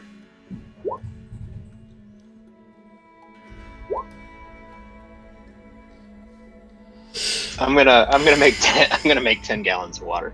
Fair enough. You take your time to create again 10 gallons of water, filling up 2 of your barrels there. Before Burdette, inspecting her map closely and sort of gauging nearby marks, she says, I have made the next leg of our journey travelable. We should arrive there within 4.5 hours. Weather's looking clear. No storm. Sounds good. Well, that is good news. Well, Hopefully the rest of the trip will go like that. I can only fly for another 4 hours, so if we can't make it in 4.5, we'll have to. 2 of us will have to walk it. I thought you could retransform with a spell slot. You don't have enough to do that 2 times? Well, I do have enough to do it 2 more times, but it'll be a little Well, it I guess wouldn't you and be a Zano fair He's can been walk. doing all the flying. You've been sitting You're down for strong. 4 hours. How would you feel about flying for 8+ hours straight? I guess I'm sure you can walk. You'll be fine. I could use another one for another half an hour, but that means I wouldn't have a wild shape if we have any issues at night. I'm sure we'll be able to make do. Let's just do what we can do to get there. Sounds like a plan. If you like free falling, I can maybe have us free fall for half a mile. Free falling. I Cast mean- feather fall. I'm just. Oh yeah, gonna- I could just like cast. I'll just fly with you guys, and when you guys like start falling, I'll dive bomb with you, and then I'll just cast feather fall like right before the end.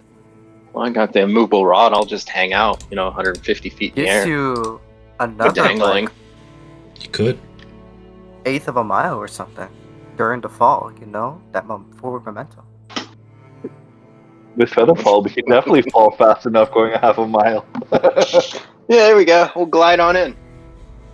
But like Batman. We'll sink free falling. Nia's wings Yeah, only just like activate Batman. to protect from an attack. It doesn't work for flying purposes. Though she does have fly and levitate. So through her. We're All right.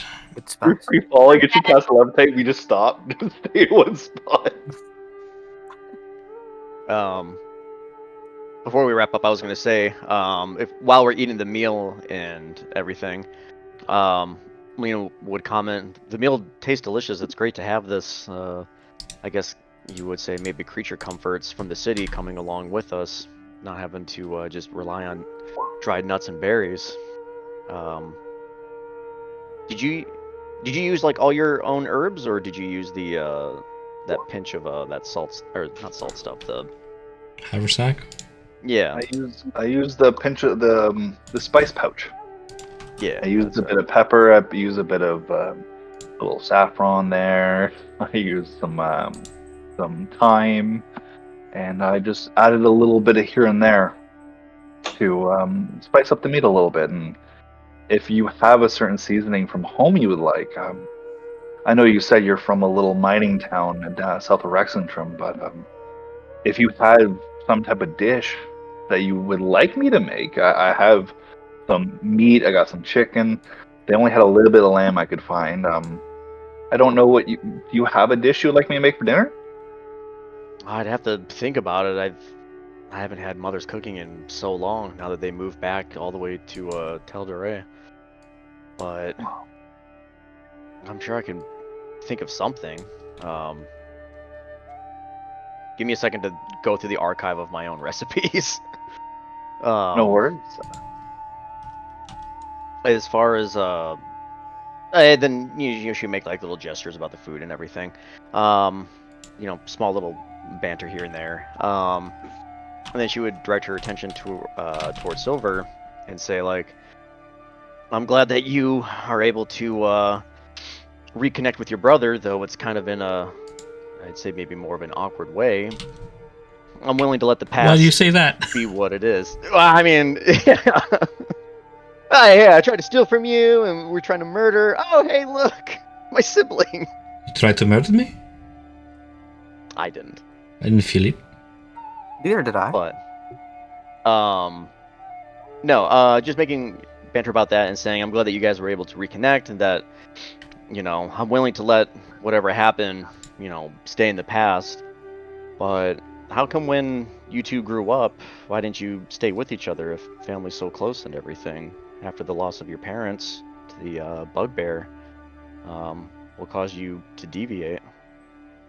On that question and note, you would see Riot's ears and tail fall, and Riot just looking away. I never really left, if you think about it.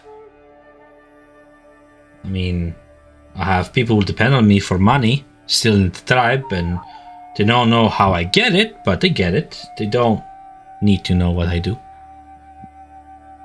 And it's that simple. And she looks toward Riot. As children, we'd play a game called Thief, where we would take something from our parents and we would try to steal it from one another throughout the day, and whoever stole the most would win. But as for leaving, I I wanted to learn to fight. I wanted to learn to be able to protect Silver and the family. I just got distracted with shinies, and I guess I never returned. Even though when I was sending all the little items that I had, I thought I was going back to her, but it seems that she found her own path, her own way. I'm here for the same reason that you all are here. You did not remain home. You could have been comfortable back in wherever it is you came from. The Empire, I'm guessing. But you chose a life of adventure to see the world and all its glories. I too am like that, stir crazy. Also, I really like shiny. It runs in the family, and ironically, she joined the Veal Syndicate. I joined the Myriad. Allegedly. They were the ones. They were the ones who saved us, by the way. Silver was the Myriad. Saved us from what? The Bugbear. Oh. I mean, they did half a job, but that's nice.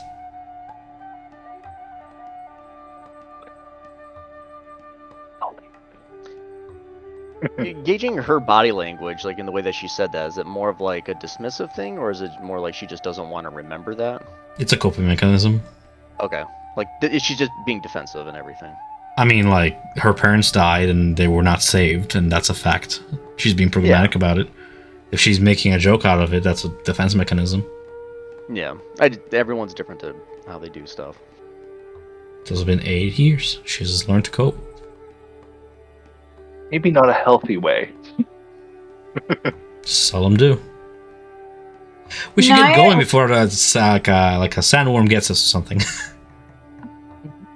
We'll fuck it up. We already killed one. Just a little bit of context. Like, Naya is listening through all these conversations, but she's still a little sour about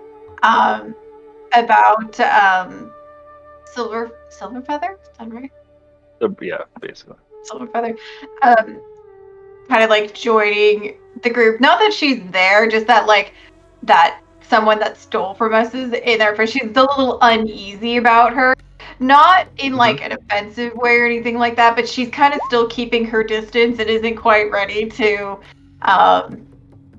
approach her just yet. So she's just been listening to the conversation while she's been brushing. I'm saying this is Aries. What would be an offensive way to be uneasy about her? She's not outright like ignoring her or like dismissing her. She's just kind of like keeping her distance. Fair enough. If we ever wanted to get back at the Vermilion Dream for trying to bury us underneath the temple, or in the temple of Bazuzan, we do have a connection to help us undermine them, and perhaps get information about them. Well, that connection's willing to help, though. Well, this is... Silver has a connection for us, if we wish to follow that route. It would get a little bit of payback for what they tried doing to us, but it would also help her as well. If everybody feels comfortable with her after this journey, it is definitely a route we could follow if we all desire. Putting a major crippling their operations would definitely allow the Allegiance of Allsight to keep going into the depths undeterred, and then also the library as well. So it would be for the better. Whatever we can kind of do to slow their growth, or hell, I'd wish to see them disbanded maybe. But seeing how this job goes and everything, and then letting go of the past, yeah, I might be up for it.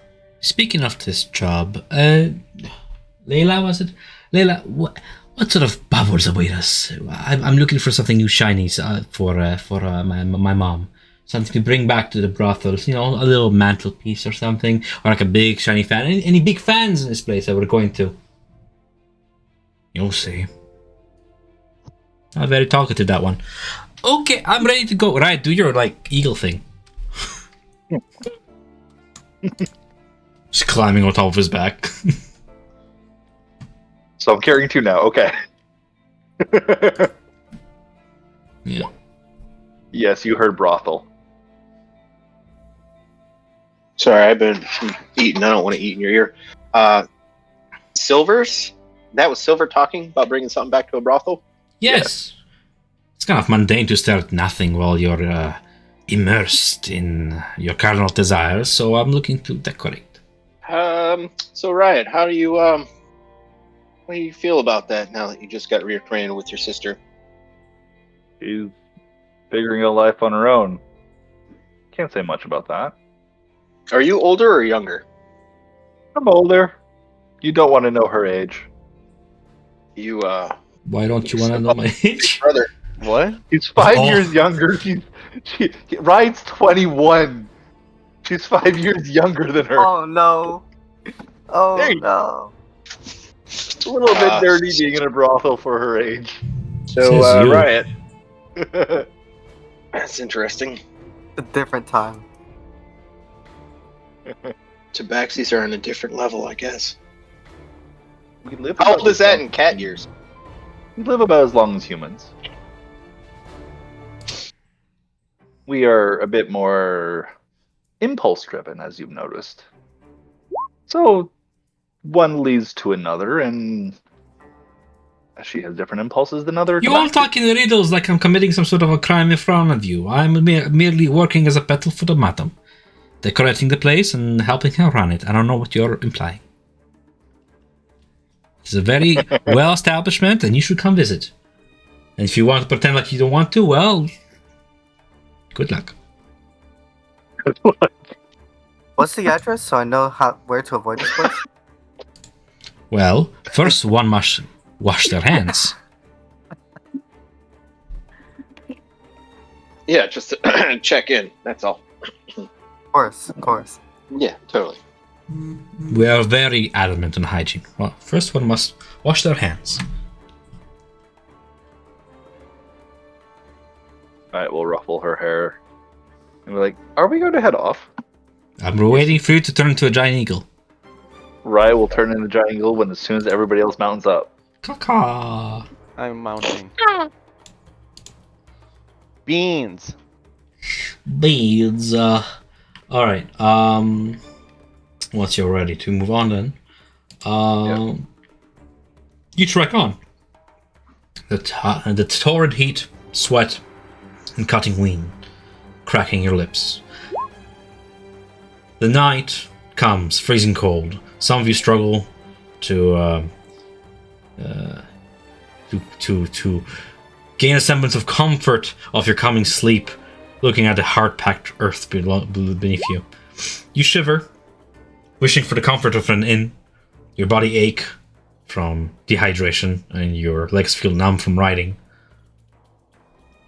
You then continue on.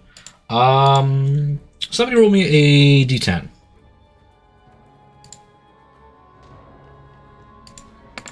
3. 3. But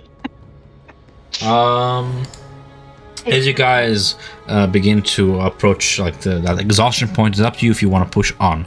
But you're at that point of having traveled into the dusk hours. Nia and Melina, you're sort of at the front there, gliding on the wings of your mounts. The two of you spot below a half dozen individuals trekking in a line. From their silhouettes, you can tell there are 3 Kryn. Mantis men whose chitin is barbed and the color of burnt wood against the bright sand. They seem to be riding atop these several large black flies. From what you can tell, they are armed with weapons made of sharp crystal clear rock, and are dressed in nomadic garb. God damn it! I need to clear in my notes. God, what's our guide's name again? I keep forgetting it. I'm gonna write it. Make sure I have it. Layla? Bardet? Yeah, Yeah, I always go with Bardet, and I keep forgetting that. I would kind of wave her down, or just kind of look back, and then kind of, you know, like where you do that thing, like where you put like you're holding up the number 2, and like you're like pointing at your eyes, and then like down. She definitely maneuvers her mount right next to yours, maybe like a foot away, in a sort of wink-to-wink touch. Yeah, what is it? Down there we see the some 3 Kreen, and by their markings and what they're mounted on, do they tend to be friendly out here, or do it something we need to be aware of, or fly away from? I don't know them, but we can check if you'd like. I mean, we outnumber them. I'd like to avoid bloodshed at all costs, just in case anything, or in case anything comes at us in the middle of the night. If we were to push on forward, because we have clear skies and everything from the day, and seeing out into the horizon in the distance, is there like ample shelter, like rock formations or anything else? No. That would offer kind of more dunes, from what you can tell. No. Not so much in terms of cave formations or anything, no. Sands just continue onwards. So then we're under sands right now. I would look to everyone else and be like, if we have the clear skies, it wouldn't hurt to get a little bit of a push further. Well, can Riot handle it? Can you handle it? He has another. He has his form right now, and then he has another form for another 4 hours. If he wishes to do it. I think he's settling into his eagle ears. He's getting water. I think he's muted. Oh no! There we go. There you go. For some reason, what's happening? Yeah, happening. We can hear you. Yeah. Yes. I'm an eagle right now. He's an eagle right now. Yeah. I was Sorry, gonna say, the wife was trying to figure out why she heard cawing right now. So she just opened the door and be like, "Is that you cawing?" And I'm like, "Yeah, I'm an eagle right now." And she's like, "Okay," and just turned around and walked out. Just a Tweety bird. Oh, come on. She's played D&D. She understands. She's never played D&D. She never played D&D. No, she said she played a one-shot. She played 6 hours of one game. That's it. Never dealt with the druid. You just see Riot cawing and doing like a little nod. Good to go. All right, we got a little the thumbs shrug up. of his bird shoulders. So, right, you have a choice. As you're beginning to feel your wild shape sort of bring you back to your original form, you have a choice of landing either near the 3 Kryn travelers or away from them, sort of effectively hiding yourself and your group away from them. You would have heard Melina. Did you say don't drop you? Don't drop me. Did he hear that Melina? Sorry, I was upstairs and I had to turn my headset off. Did he hear Melina saying she wants to go down to see them? You guys no, are... I said we have the 3 Kreen down there. We weren't able to really identify them as being like, are they hostile, are they friendly? And then Bardet said like, well, we outnumber them, but it's always better to just forego like violence in that way, especially being all the way out here. But I was gonna say, if it's clear skies and we had no problems today, and if we want to get a little bit of a leg up on tomorrow, we could push further, and bet a few hours ahead of ourselves, rather than do a forced march. But I didn't know if you wanted to push through in your eagle form, and then everyone else will be pushing as well. Yeah, so we'll do just that. Offering it. Riot will land away from the 3 Kryn, but maybe like close enough for Zeno to use his goggles to see them, if that's possible. Sure. They So seem Zeno can look. They seem to, if they have, like, you clearly see that some of them have lifted their gaze toward the group of you as you sort of flew by, but as you've descended past those dunes away from them, they keep walking in their own sort of direction. Don't seem to like U-turn and give chase or anything. Okay. I will use his last wild shape and go eagle for Silver and Zeno to mount up.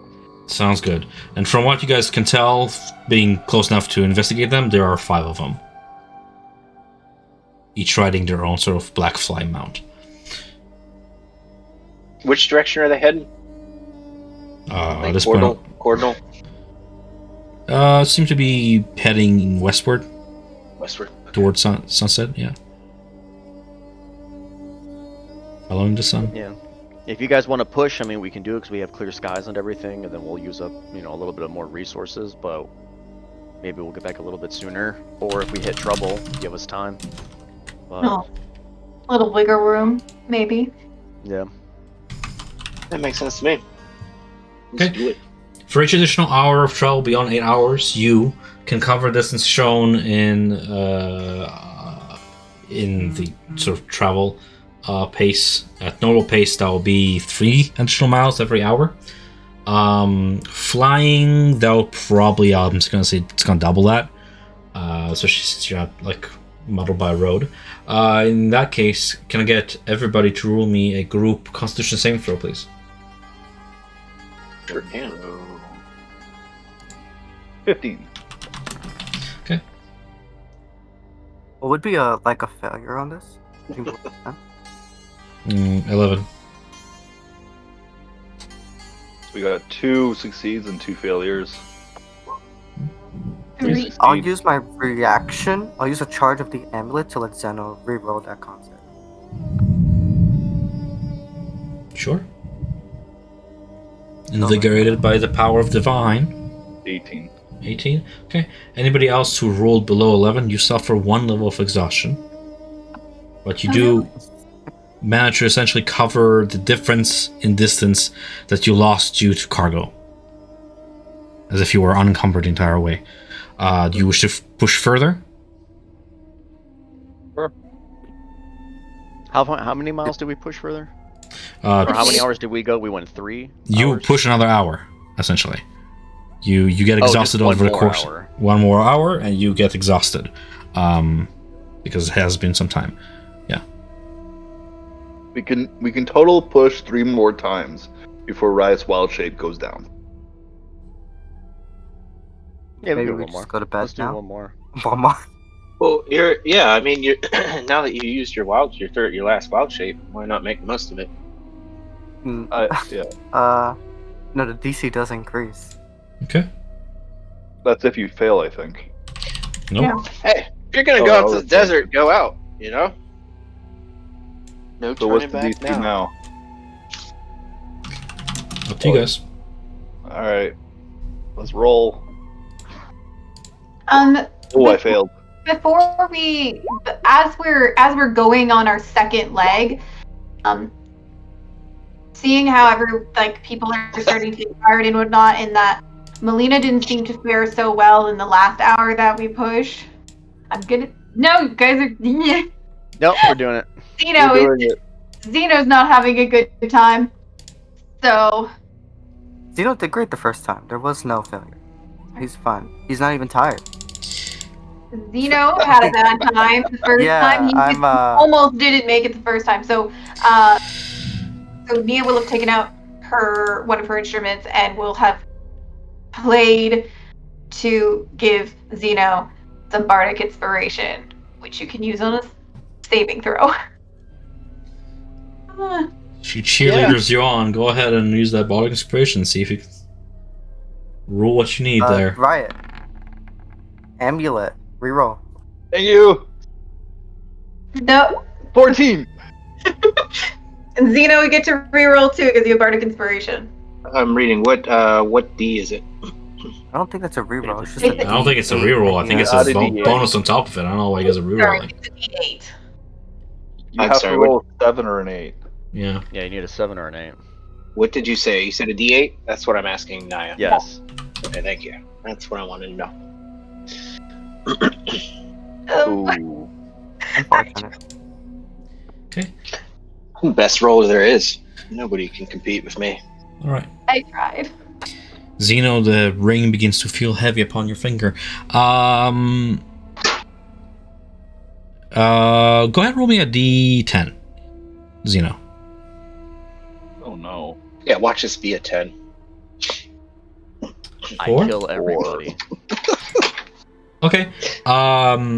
So you and Melina, you guys were sort of keeping an eye on the horizons you were flying. You are pushing through your exhaustion there. But even through your exhaustion, your body aches for shelter, and you spot a small cave formation up north toward the northwest, sort of dug out of the sand. It's maybe barely 200 feet across, but you can see a cave opening.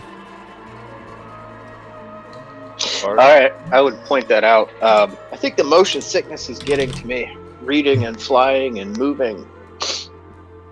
I'd point out the cave ahead. I think that we might need to get some rest here. It's starting to wear on me. I'm feeling great. I bet you are. Yeah, I wouldn't. Purple, who somehow has a weakness to sun, but has managed to somehow cover up. He's got those Riddick glasses. Hmm. We're low key about that. Yeah, I say we went like an extra 2 hours, so we got another what, like 12 or 15 miles or something. Yeah. How many hours of travel was that? 10 hours altogether? I'm just deducting hours from the book because you've been reading this entire time. Your eyes are fucking glazing over at this point. You're like, I'm fast, I'm speed, I'm Batman. I am. Because you have to do what, 48 hours for the book? So that would be like over the course of 2 days, you have 29 more hours left of reading over the course of the next 4 days. You'll get another 4 hours later tonight. You only need 4 hours from your True. stream. I'm just tracking it so far. Yeah. So you guys are landing by the cave then, trying to settle or pushing onwards? Oh, the cave! I would say do the cave then. Riot's going to drop Zeno off, but then pick Silver back up and do some like loop-de-doops and like crazy little fun acrobatic stuff as an eagle before settling back down. Whee! Basically. Loops? His sister. She needs Literally to go hold. do She a needs to straight roll. dive Hold bomb. on. You guys are Do a funny. straight dive bomb, then like flare out wings and like hover. You didn't give me any loop-de-loops. The hell? You're reading. She gets all the, she gets all the He fun. was being considerate. I was half tempted to do that with Zeno on the back, but then I thought it would have disadvantage and I'd be it's slipping off. so mad if I dropped my book. I'm just Feather preparing fall it. your landing location. Riot has the 24 perception, passive perception. He could tell that Zeno wasn't feeling well. Yeah. Motion sickness got to me. If he didn't say that he was getting motion sickness, I was about to do like loop-de-loops with him on the back with Zeno. It'd be hurling on top of your head. We at least have a bard that can do predigestation. I totally pronounced it right. What a word. Yeah, never. I've never gotten it right. I practiced that word when I had it as the warlock, so Tom wouldn't just go, oh, every time. Yeah. All right. So, as you guys land, your mounts seem to be at unrest. They seem to be clawing something at the sand, and then beaks down, they clutch at something like rocks. No, not rocks. Half buried in the sand throughout, you spot bones. Remnants of some prey gnawed on by a larger predator. Well, that's ominous. That's nice. Do we recognize what these bones are? Like what creature they belong to? Go ahead and roll me How nature. big it? Those of you who investigate, or go ahead and roll me nature. I'll definitely do it. Riot's just gonna like caw in Julian's ear and just like peck at his head lightly. Mm-hmm. Why? Turn back already. Julian gets annoyed when you do that. It's like, turn back already. What do you want? Riot will just like flap his wings and then turn back. Oh fuck, What? that's right. Did you like my bird actor? Okay. So, take Still this 19, yeah. I'm just counting the 22 and 19 there. Starting with the lowest there. Xeno and... I said nature, but I'll take it. It's fine. Xeno and Nia, you guys investigate. You recognize a few small rodents, a few wild dogs. There's definitely a canine skull in the muckle. Along with more chitinous remains, like those of a bug. There's some sinew sprayed on the wall that looks to be insectoid muscle mass. Melina, you actually pick up what looks to be a more humanoid skull, maybe even human, by the size of it. Specimen in their mid-20s. Zeno, yeah. And I would turn to Ryan and be like, "Can you sniff out the cave?" I would point at Zeno and be like, he's the one with the sharp nose. I thought you both had sharp nose. No. No? Okay, sorry. Turn to Zeno. Be like, Zeno, can you sniff out the cave? Well, I'm interested in what Melina found first. Let's hear. What Yeah, did you well- find? What is this? What is? You found a humanoid. Do you know what? Yeah, in their 20s, someone young. I can't see anyone else. It's hard to say amongst the boneyard here, but still looking it over and everything. Am I able to like discern how long ago? Like Medicine check. Well, I'm sure I got disadvantage on. 6. 6. Long enough to rot, so definitely months, right? Long enough to get sun bleached, so definitely not recent. And you note that now, sort of looking at it, it is not quite human. It's a little bit slender at the cheekbones, and the jaw seems to be capable of unhinging itself without you have to break the structure completely. But you don't really gauge much else from it. Most of the teeth have sort of chipped away. A few that remain seem sharpened. This was a predatory creature. Naya will Mhm. go over to Melina and also check out with her bones, and she'd be looking more to see if there was any kind of damage to the bones, like blunt force trauma or claws or anything like that. Seems to have been already half eaten, so whatever original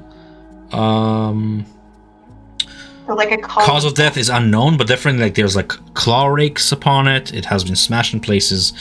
It's been too long to tell what's the original cause of death of this. Definitely something physical though. No like magical scorch marks or death runes or anything like that. Or like acid melting the bone or anything like that.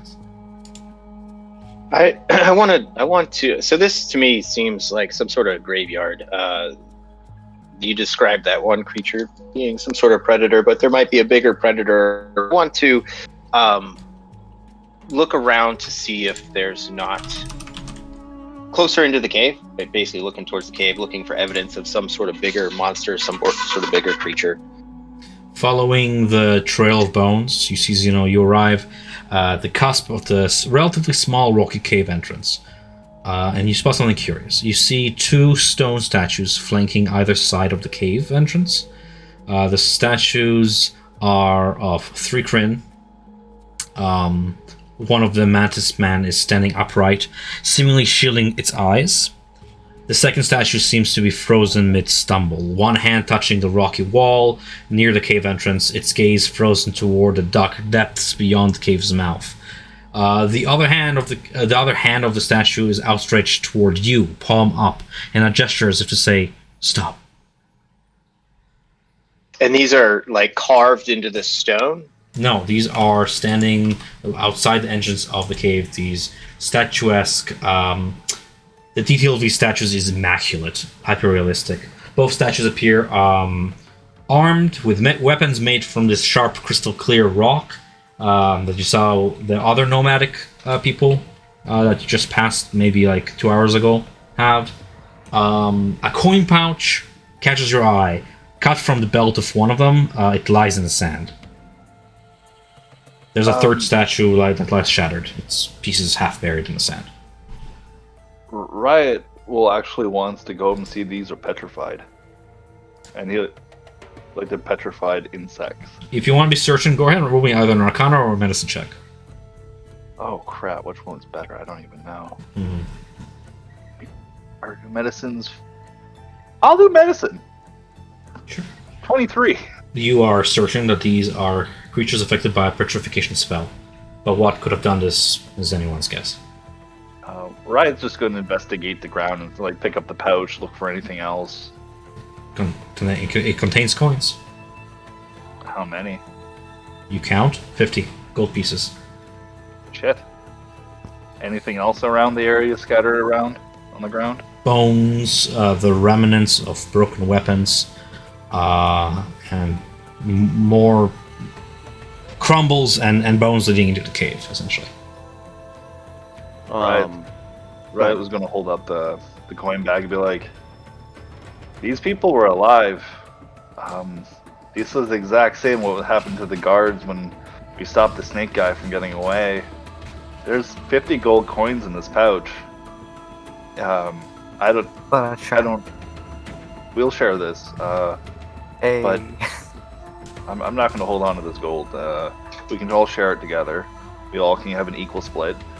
But either there's a danger for staying out here, but there also could be a danger in there. Could I roll an intelligence, see if I have any idea of some creatures I might have heard of that might have ability to petrify? Sure. As poison?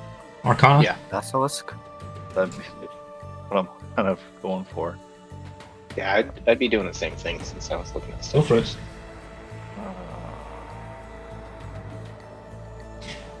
So, 14. you've definitely heard about basilisks, often kept as pets by really rich folk who don't know any better. These lizard-like creatures of scale who their gaze can petrify. There's a cockatrice, a chicken-like creature, small but equally as deadly. Desert gorgons are not unheard of. The serpentine, snake-like entities, as well as other wizard machinations whose gas is capable of petrification. Just things that float into all our minds currently. Mythical creatures that we've heard about before. Unfortunately, we don't want to hang out here to help with petrification. Nothing in my repertoire. Are there any tracks leading in or out of the cave? Yeah, you see several ones. Seem to be large, linine or feline, sort of like the hindquarters of your griffins. Multiple sets, maybe a pride of 3, 4, 5 creatures. A smaller set, maybe a cub following them in their wake.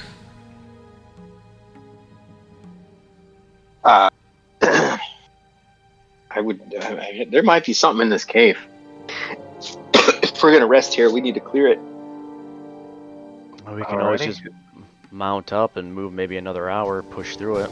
But I can't shape change again. I can polymorph, but I can only move for an hour in polymorph. The only issue with polymorph is I take all the attributes. So if I'm not as intelligent or as wise or any of that stuff anymore. is it normal Mia, for doesn't griffins? Go ahead. I was gonna say, doesn't the hut that you're gonna make for us give us a safe space to sleep? It won't protect the griffins though, because they're large creatures and they don't fit in the tent. Oh. Yeah, Well- we do have to take care of them. If you're able to speak with animals, I can feed them for the night. You guys hear the storm? Look out yeah. the window. Yeah. I can People feed them have- for night, and you can tell them to go fly high. Yeah, but you can still talk to them. I Yeah. feed them for the night. You tell them to go up high and perch and come back down in the morning, and that might work. Sure. Keep on. Otherwise, yeah, we have to go to the cave. Oh. It's up to the group. What do you think? I'm gonna use it to kind of be our eyes moving forward. Do some scouting. Yeah. Okay, I'm all for that. I want to. I'm on alert, so I'm going to invoke my Crimson Right. So you take an arrow, take whatever, a little bit of a bolt, draw a little bit of blood, and that light starts to form around my hand crossbow. I'm not taking any chances on being surprised by something. I have to say that if we do stay out here, I don't think I should cook dinner. I think we should all eat good berries in that case, because if we have a scent of food cooking, we could attract whatever might be in the cave if we stay out here. Okay. Fair enough. Save the Well, gourmet wait. food for another time. we're gonna need to clear the cave. There's no way we can stay out here without knowing that there might be something in there. We got to know what we're dealing with. Okay. Well, let's send in Kane. Yeah, Kane's in and he detects something. I can't see exactly what, but Melina's, through her eyes going white, she's gonna start speaking in softer tones, and she's gonna grab onto your arm, Zeno, and then just kind of like hold on and just kind of direct, Kane telepathically, but then also just kind of saying what she's saying. A narrow cavern winds deeper into the rocky formation. A few feet from the entrance, Kane spots a silhouette in the dark, that of a large feline creature. It doesn't appear to move. Instead, it seems suspended in motion, mid-leap. Its maw agape and showing fangs, and its skin gray, its eyes pupilless. The entire creature is encased in stone. From deeper within the cave, Kane hears it first, then the rest of you hear it boom out. You hear the sound of altercation, multiple beings fighting one another. Feline hissing and some fiendish, gurgling growl, deep and reverberating. And at the same time, disturbing and whispering throughout this cave as they continue to fight. She's gonna relay all that, and then not sure if because her senses are dulled only from Kane, but she's like, hopefully that you heard the noises coming from inside. The one in front of us is petrified. There must be more of these cat-like beasts, and then something, whatever is petrifying them, is on the inside still quarreling. I can push Kane further. You want me to go investigate it while invisible? Yeah, it won't hurt. I guess if you can push Kane forward, go ahead. Yeah, send him. Okay. Yeah, do it. There's Send the the party. spider. See what's in there. Yeah. There's the He party does just keep wanna hang out outside while Kane goes to investigate. I'm just gonna be watching down as far into the tunnel as I can, just sort of ready to fire a bolt. Sure. The male specimen, the displacer beast, petrified in states, does not move under the gaze of your bolt. As the snake serpentines through the gravel downwards toward what looks to be a puddle of water in front of him, you begin with your snake sentence to sense the electric sort of charge upon the air, that of a recently slain creature, the warmth of blood upon the earth. As you make your way around a corner, you glimpse several creatures mid-fight. One is a large feline with slick black fur and two protruding spiked tentacles. Surrounding her are two deep crimson aberrant masses hovering midair. They have no feet, nor arms. Instead, each spans a pair of bat-like wings and eye stalks wriggling at their ends. Their heads are fiendish and grotesque, sporting smooth black horns. A third creature lies dead on the ground, having succumbed to its injuries. Kane watches as one of the aberrations opens its maw, from which a large yellow slitted eyeball glowers in the dark. A deep, resonating voice hisses throughout the cave. Beheld. A second voice squires, Witnessed! And you watch as the displacer beast shields her cub with her body, and in an instant, the feline matron turns to stone. Suppressed. What do you do? I'm going to relay everything, speaking out to Zeno to see if he can recall anything, if he's ever dealt with that in the past. And then telling to everyone, we either have the option to slay them here and then possibly help the beast, though we're here to slay them, as a plus, but also any pass-by travelers, the three Kreen, who would be doing a good duty, but we can also just keep pushing forward. But if I push Kane in any further. Also, he's not able to see exactly how you describe. He doesn't have vision. You don't have vision at all? No. It's Oh, just hold on. Let me see black for here. him. I pulled him just right from the... No, I know. Something is weird with the Okay. dynamic lighting. I'm just going to put him here. Can you see now? No, eh? No. You're like in darkness for some reason. Let me see here. Reset permanent darkness, and then reset explorable darkness. When you said keep pushing forward, did you mean Kane keeps pushing forward or we keep pushing forward? I mean, we can push forward. We can just, I don't think so. you know... But we can also, do our duty and clear this place out of any infestations. Oh, I know why. Because I you're mean- looking through Melina's eyes, not Kane's. Okay, well, let me fix. Zeno is here to fight demons. If this is a demon, this is something Zeno would want to hunt. Yeah, I'm waiting for everybody to get their stuff together. Melina or Nick, you had said when you first were describing taking over that vision of Kane, is that like a feature that can pass over, or is that something only you can do? You know what I mean? What do you mean, pass Like over? when you were like you said you were holding my hand or my shoulder or something. Are you like sharing vision? Is that something No, that no, Kane no. is capable of doing? No, I can't Okay. see. My senses are completely dull. I So, see. like, if anything was to come I see. like out of anywhere, I would be fucked. I follow now. I gotcha. Yeah. You can feel though, can't you? Yeah, I can still feel, but I'm saying like I Yeah, can't yeah. hear, I can't see, like the most two Noted. sensory things that we use. Can you So, see yeah. now? Yeah, I can see now. Thank you. Let's save this beast. Let's let Riot get another pet. I thought we were here to slay this. No more pets for you. You don't take very good care of them. What are you talking about? He takes great care of him. He gave it to somebody who would take immaculate care of Shimmer. This is a baby displacer beast. This isn't an adult displacer beast. Like, Riot wouldn't be able to bring himself, unless this thing physically tries to attack and kill us, then maybe.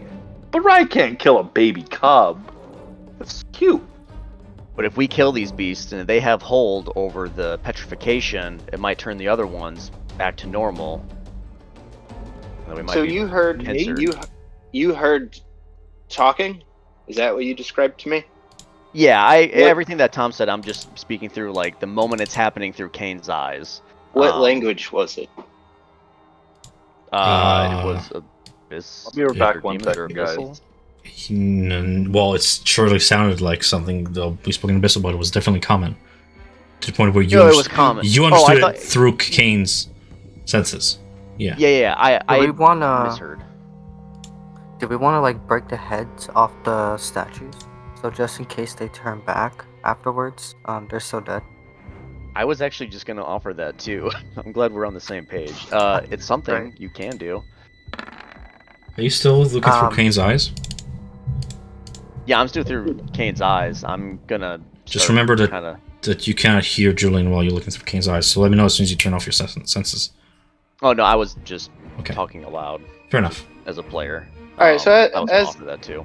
Everything that was described, this is where I'm going. Is Tom, based on that, would I know? I'm struggling to really understand. Would I know what he's talking about? Your character being a hunter, Yeah. do you have any advantage on rolling to identify operations? All his rolls are at disadvantage right now because of exhaustion. I level. understand. Let him answer though on Yeah, behalf I of his need a break. character. I have to go let the dog out. Okay, Yeah, no problem. In terms of operations, do you advantage? To- no, not that one. I have it listed here. Give me a moment. Is it investigation? No. Fey fiends are undead. Okay, so our normal, I'm gonna say, choose between history, arcana, or any other skill that you think would be appropriate for this, depending on what your character is doing. History would be more appropriate, or arcana would be most appropriate to recall information about that would match the description of this aberrant being.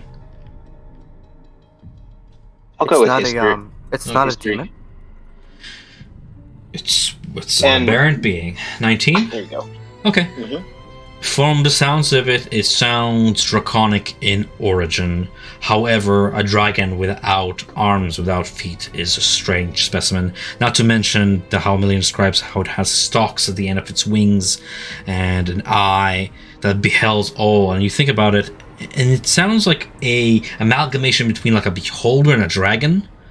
And you very briefly recall reading something about a creature like this that most hunters will refer to as an eye drake. Eye drake. Yes. Creepy. It is also known by many nicknames, including Wizard's Bane. Wizard's Bane because the sheer beheldment, the limerence, the staring of this eye can disable spell work and the like. It's debilitating, okay. It is igniting, it is freezing fire, it is paralysis, it is death. It is many effects beheld by the eye. Now, I don't really know what that is, so I guess I'm going to lean on. I should be able to know if it's something we could take, or if it's just like too gargantuan, and it'd be safer to flee. That's what I'm trying to assess. Specimens range in size. From what Melina has described, they're probably maybe no longer than 10 feet in length, hovering as they are, winged. With a wingspan that's maybe a little bit past that. So size-wise, you'll be able to handle. Nonetheless, this will involve risk. It might involve injury, of course, just like any monster. But it's definitely not something out of your league. Okay. I would share that with the group. Okay. If we were to... We can't just stay here on the outside of the cave. Either we're going to have to move far from this place, or clear out the cave. If we do, just know that there's always risk. There is some danger. There's an element of danger fighting one of these eye drakes. And clearly, just looking down the hallway, the tunnel, it dispatched a displacer beast. Give you a frame of mind. How difficult are displacer beasts to hunt? I don't think anyone's really hunt them. Oh, I dropped the John Kane. I'm gonna have him come back. I don't think anyone here has really hunt displacer beasts, or has never said it in the past, so it's hard to say. But anything with magic, it's gonna put us at a disability, especially myself and any others, possibly Riot. So we're gonna strive to do it fast, and we need to. Did any of them look injured? Couldn't tell. They all seem pretty fine and not like bleeding and like super wounded. So basically, at this point, we need to decide whether we want to risk injury or if we want to risk further exhaustion by moving on. I think we should take them out. I think this is a very good place to rest, and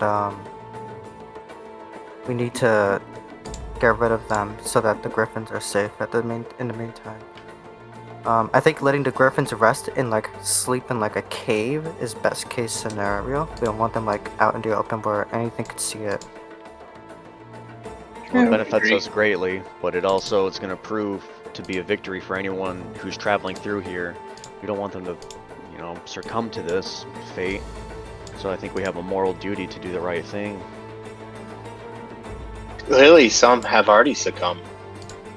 Just looking at that, the skeletons.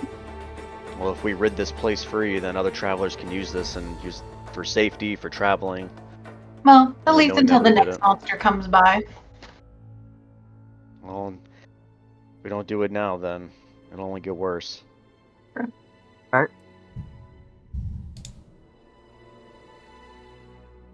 I'm gonna walk up to Kane, kind of have him come back up my arm and everything, and then I'll snap my fingers and then have him go back into his little pocket hole. Can I get marching order and can I get a roll group stealth check? Group stealth, let's go. Who's in the front? feel like Ryan would be in his front with how intense his passive perception is. She's still taking a break. True. I'm gonna cast Mage Armor before we go in. Oh wait, stealth That's a or perception stealth? check. Sorry, I rolled the wrong thing. Where the fuck is stealth? Here. Nice.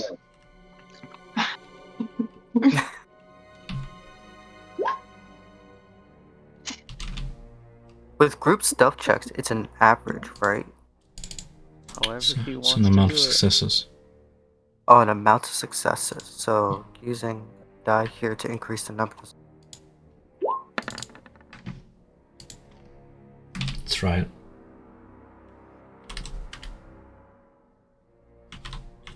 Is Silver coming in with us? I'll stay here. Get your fucking ass in. You were here with us. You guys Yeah. seem to handle it. Okay, what's in it for me? You get your share of what we find. Of what is it we're gonna find? Well, then, That's the I guess- point. It's the journey. that's the adventure. mystery.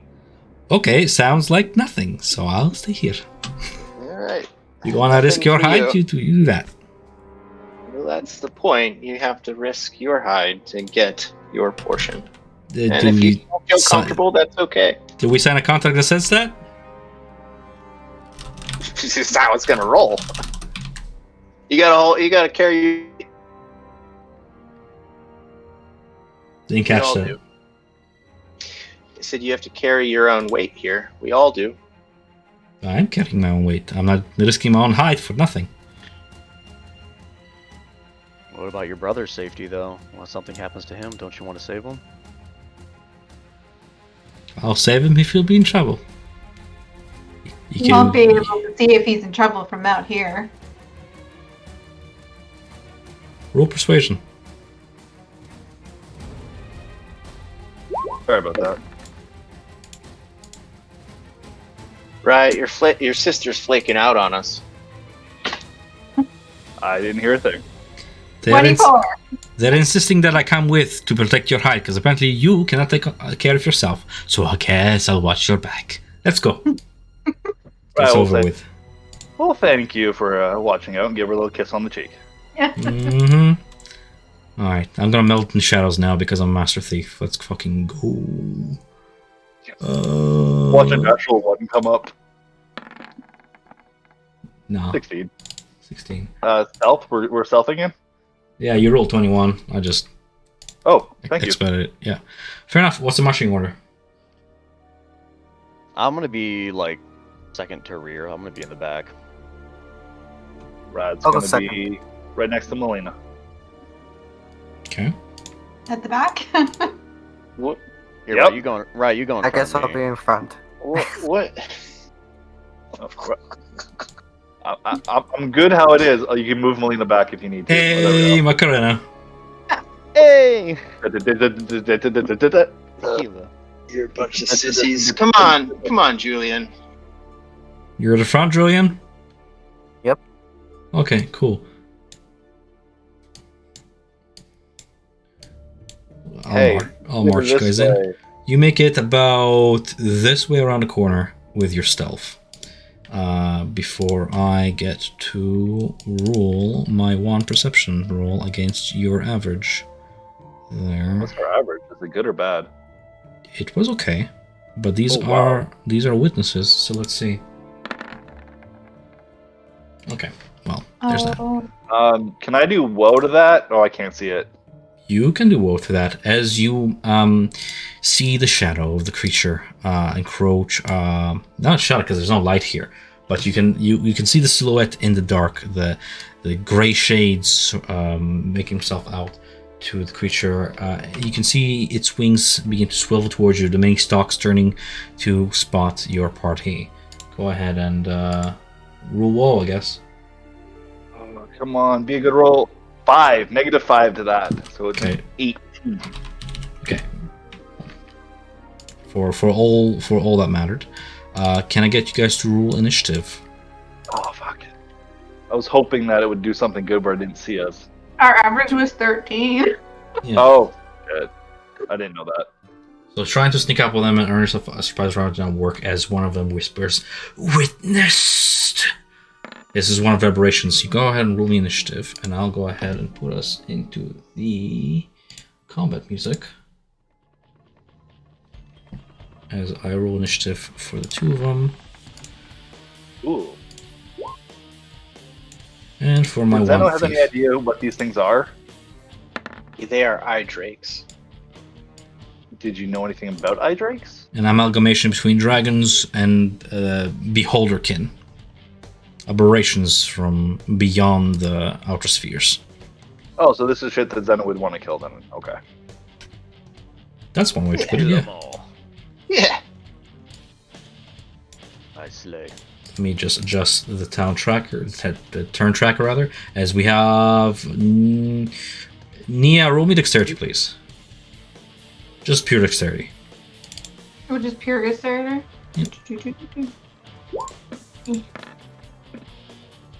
You get to go first, on top of the other eye direct that tie with you. I'll put you at 12.1 then.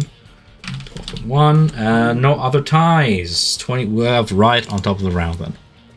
As you guys see, two of these creatures in the cave, patrolling around. There is the dead remains of one displacer beast and the petrified remains of the other one, sort of huddling around a wriggling creature, which this one seems to be focused on currently. Would that be rough terrain squeezing past Naya? I'd Yes, move to it's here, double that'd movement be rough. to. No, you can move diagonal if you want. Okay, I would move diagonal and I will shoot a guiding bolt at this one. Go for it. 17 to hit for 15 radiant damage. Okay, cool. So I'm going to do two things here. I'm going to restart because I crashed. That attack misses as it sees the glowing projectile sail through the cave and sort of dodges it with a flap of its wings. I'm going to go ahead and disable the turn tracker because I think the API is crashing my game again, and I'm not going to be sitting here with it crashing every 5 seconds. So I'm just going to Alright, so do that real Oh, quick. damn, these guys are tough as fuck. 17 missed. Oh shit. No, We They're strong. got don't- work against cut out magic. for us, boys. I don't know if you heard it, Will. No, I didn't. My head's so rough. From Zeno gained in his knowledge, for what Melina had told him. These things are known as wizard banes or magic banes?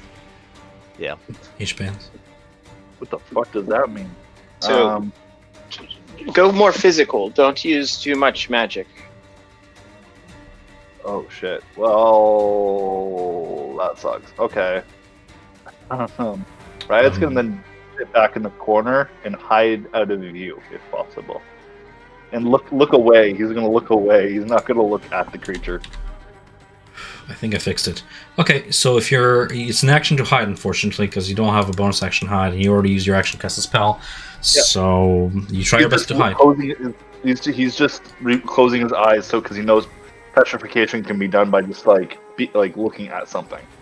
Fair enough. Just gonna close his eyes for now. Zeno. All right, I'm going to. Let's see here. I'm going to move 5. I'm planning on casting some fairy fire here. I just want to see where. Can't get both of them. Nah, it doesn't look like I can. Alright, well, I'm gonna hit the one down here with fairy fire. Dexterity saving throw? Yeah, I'm gonna throw it out here right now. And just for whatever it counts, these count as 10 feet high, like cover, essentially. The petrified figures. Gotcha. Fairy fire. You illuminate in blue, green, and violet light the zone there. The creature makes a dexterity saving throw of 9, failing against your DC of 13. It is outlined in light and for the duration. Sheds dim light in a 10-foot radius. I'll go ahead and shed light. Emits light. Dim light, 10 foot. Radius. I'll actually give it a nice little color. There we go. All right. And then let's see here. Let me see if I can do this. That's the bonus action. No, it's an action. That's my actions. Yeah, that's all I got. That's all I can do. Melina. I'm going to go 5, 10, 15. Are there stalactites in this, or is it just like a hollowed out like cave? There's no dripping water from the ceiling, so there's no stalactite formations here now. Okay, I saw it looked like water over here. Yeah, there's gathering water because this is like a downward slope, so maybe it's some gathering water from the outside, or condensation otherwise, but, no stalactites. I'm gonna go ahead and try it. Give a little poke. I'm gonna hit this one right here. I'm gonna go with, where the fuck is it? Magic missile. Okay, where the, oh my god, here. All three hitting it Yeah, for a total of 10 force damage. correct. Checking resistances. No, full effect. Okay. As they clash into the blobbliest form. And then after that, I'm going to come back here,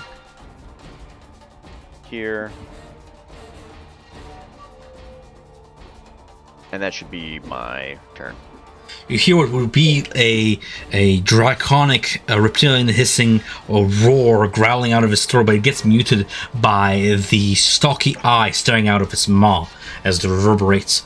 The one marked by the fairy fire moves in. You can see the light as it makes its way down, hovering eerily. The wings do not flap as it sort of hovers in front of you. And let me see here. I'm looking for a marker for a 30-foot cone. Oh no. 30-foot cone, 5e. Just looking to see what squares are affected.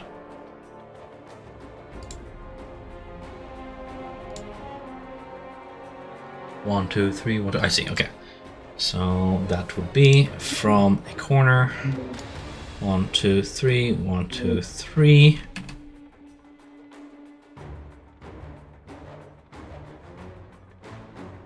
Yikes! What is this? Okay, so the eye drake opens up its maw and emits from that blobulous eye in its maw a wave of force. Can I get Zeno, Julian, Nia, and Melina to make me Constitution saving throws, please? Oh no. Oh no. What's the As a DC for this? yellow wave of light washes over you out of the eye, and it just whispers, "Witnessed." Oh shit. DC 14. I'm gonna use the amulet on myself. Reaction amulet for reroll. Nia, wait, what did you get, Nia? 8. Nia got 8. I'm gonna use a chronal shift for Nia.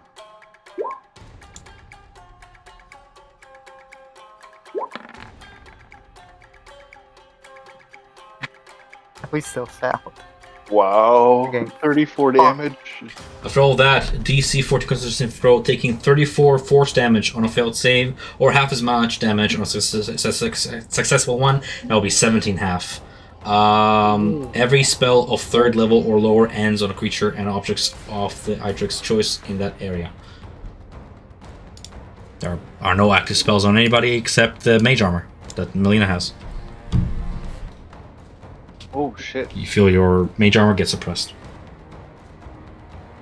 Does that occur even if she passes save? Yeah, if I pass, do I keep it or no? Or have as much damage on successive one. Every spell 3rd level or lower ends on a creature and object, regardless of the save. You're saving against damage. Wow. And then the light withers off, and the maw closes like 2 eyelids over it as the draconic being hovers there in place. That'll be the end of its turn. And Zeno, you didn't have disadvantage on that, so.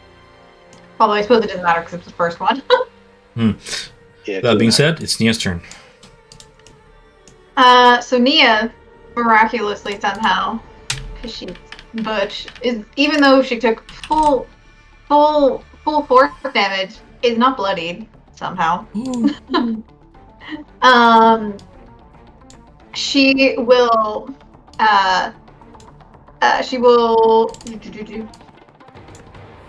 will cast Cloud of Daggers. Wow, that is fancy fire. I'm just making tokens for myself so I can know how much my area is hit. Yeah, so she casts let me zoom in and get this out of my way so I can see. Yeah, so she will cast kind of, it's only a 5x5, so kind of like a more, oops, why am I not being a shape? I want a shape. Cloud of Daggers? Shape, there we go. 5x5, and we're gonna say it's on the, like, surrounding the head of this creature. Club daggers. Dope.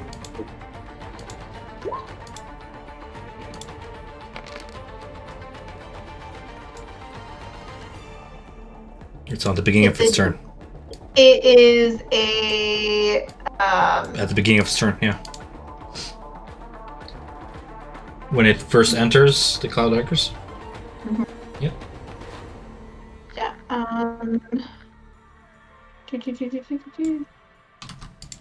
Why does it not say there what it needs to roll? Because it doesn't have to roll anything. It's whenever it enters it for the first time or gets pushed into it, etc.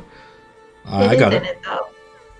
At the beginning of its turn. So are you doing anything else turn after you conjure your Cloud of Daggers? No, so Nia is in a little concentration, buddy. Which symbol did we agree was concentration again? I think it was like the little thought one, this one? Yep. Okay, and then she will back up to here. Okay. Second eye drake swivels into motion, hovering closer to you lot as it does so, aggroed by Melina's 3 spell waves of magic missile.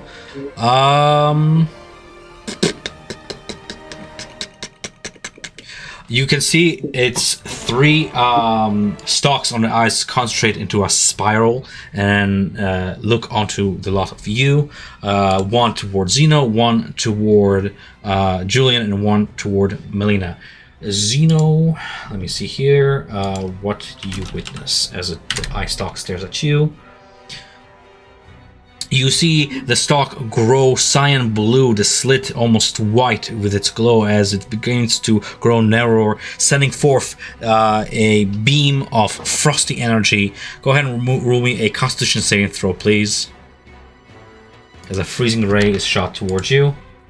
18 Constitutions, you take half of 23, which is 23 divided by 2. 11, round down, cold damage.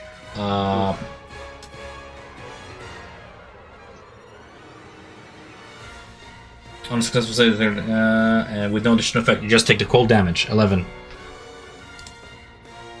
Oh, it's a DC 11? It's just Zeno. The Oh, second. I thought you said it was me. No, Never mind. Sorry. just Zeno. The second eye stalk swivels toward Julian. Julian, you witness the eye stalk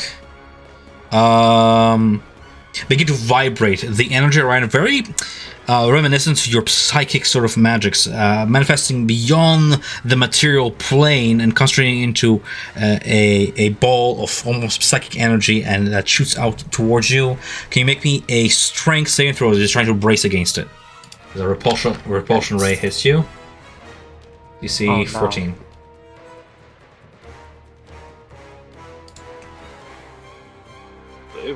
Oh, okay. You manage to brace against the wall, not to scath and get grinded against it, grated against it like a piece of cheese, as you take half of 13 in force damage. 6. It doesn't say. It says must succeed on DC 14 strength, so or take Oh, you take 0. damage Neat. and be pushed. I take 0. You Awesome. take 0. Great. Neat. Okay. I'm so close to dead. one last ice talk rotates towards you, Melina, from almost like a round corner. Do I have vision on you? I should be fair. I can see these two. My creatures don't have sight because this token sucks. Hold on. These things are deadly as fuck. Yeah. Do they have dark vision? They have dark vision. Why is the token doesn't have dark vision? That sucks. There we go. That's more like it. Yes, I have vision on you, and you have half cover. Okay. Well, we'll see what I roll. Sorry. We'll see if you can use half cover.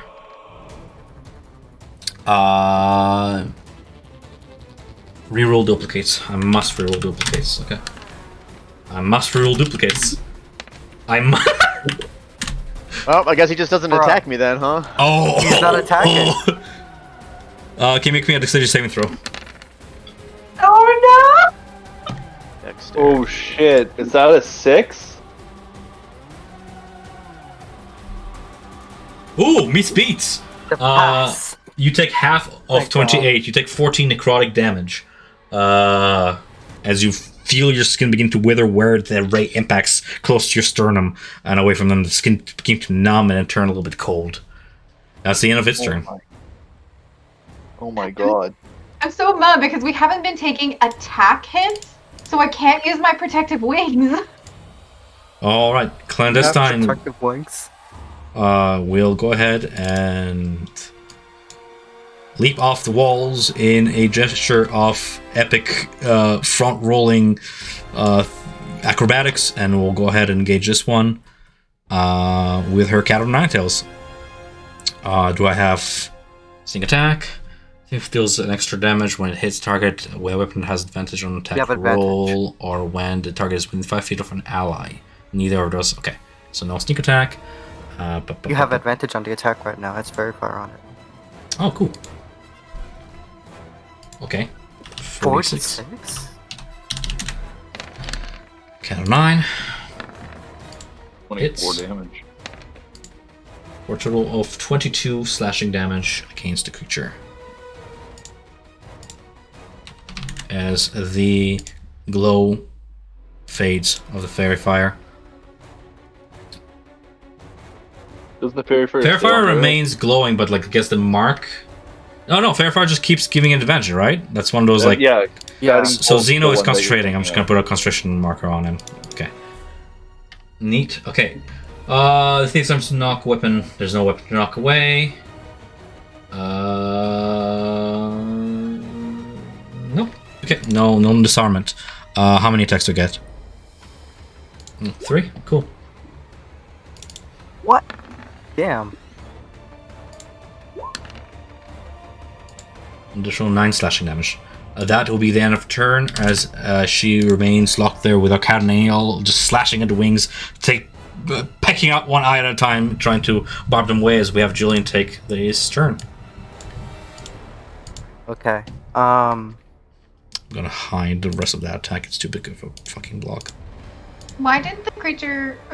So this one here, that's the one that went before. Okay. Yeah? Never mind, I figured it out for myself. Mm-hmm. I'm gonna go here. Attack this guy. Casting Green Flame Blade. What is this thing, by the way?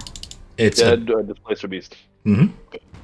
It's a dead Displacer Beast. Would it be able to grant half cover if I got behind it? If you like You have to go stuff prone. yourself like prone, like yeah. Like it's a corpse Oh to the my ground. If you gosh. prone yourself, it'll be cover, yeah. Advantage, and I got an 11. Oh. Guessing that doesn't hit. An 11? No. Definitely not.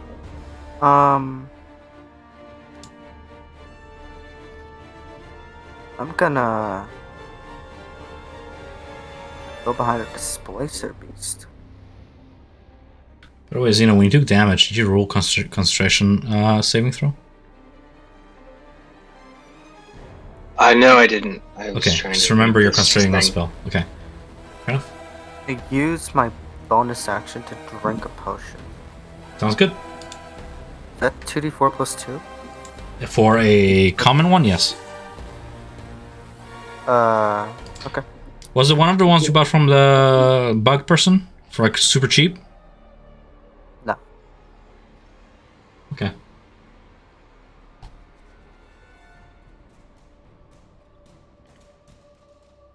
Anything else on your turn? Jesus Christ. Wow. That is my turn. Right, you're on deck. Right. He is stupid numbers. Welcome to D&D. No, I'm trying to do horizontal and it keeps on messing me up.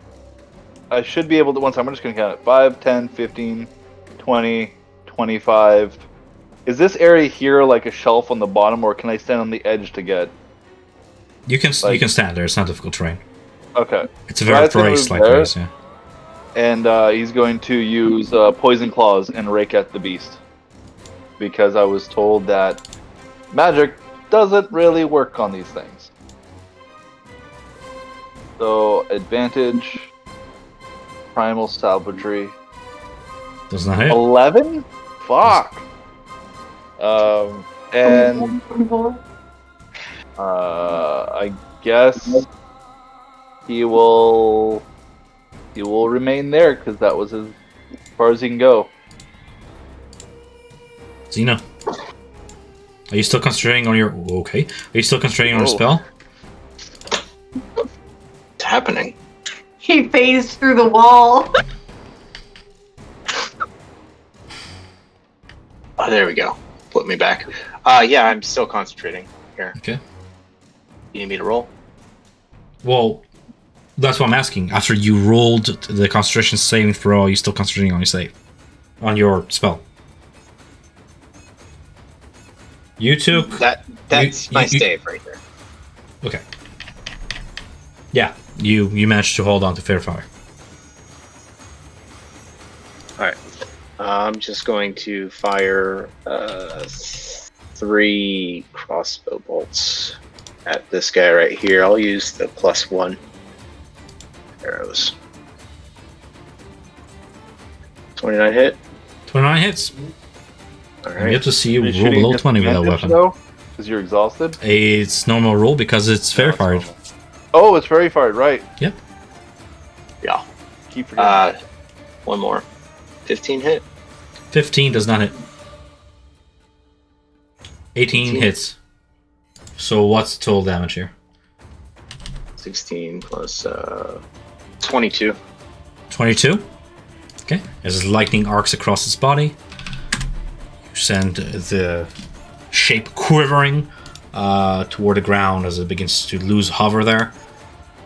Alright. Anything else on your turn? It's my action and my bonus action, and no, nothing more. Melina. Doesn't one level of exhaustion only give disadvantage on ability checks? Yeah, it's only ability checks. Oh, it's only Not ability saving checks. throws. I was downstairs getting a drink while he was attacking, Yeah. so I'm only not bringing it up. Yeah, it's only ability checks. You guys think we can last one more round? No, Yeah. you know what? Let's fuck it. I'm gonna. It probably has some Let's- kind of recharge ability. So. No, I'm gonna cast. Kill him. No, I fucking wish I could. I'm gonna cast banishment on this one. What's the save? DC 17, charisma. Charisma? 22. I will silver rebarb that fucker. No, you're leaving. 10. Get the fuck out of here. Get the fuck out of here. Its form melds out of existence into this fiery smoke, and for a moment, only the eye and its maw linger staring at you before it too blinks out, and the wispy smoke begins to sort of curl out away into the deeper reaches of the room toward like more maybe like the south eastern side of the room, and then out of sight. It's vanished. Oh, jeez. So you have to survive okay. 10 rounds. need to survive against one of them for a bit. Yeah, so everyone just like beat the shit out of this one. Maybe get away just in case it Yeah, can you do should that move back. anti-magic thing Yeah. again. 5. I'll Wait, just what the move fuck the, is this thing? 10, 15. That's a baby. 20. That's the baby displacer beast Riot wants to 25. take as a pet. Don't want to skin it. No, it's a baby. You're not taking a So- wild animal. Dragon is Separate banished with a beast with this fainting poison. popping noise and returning to his home plane if the spell ends before 1 minute has passed. Oh, you're concentrating. Okay, I see. I was like, what's my out? I You're have concentrating. meat to tame it. It's okay. Alright. Oh, I was just looking for it. Okay. That's my Maybe turn. Nia can give me bardic inspiration for that too if we get to that.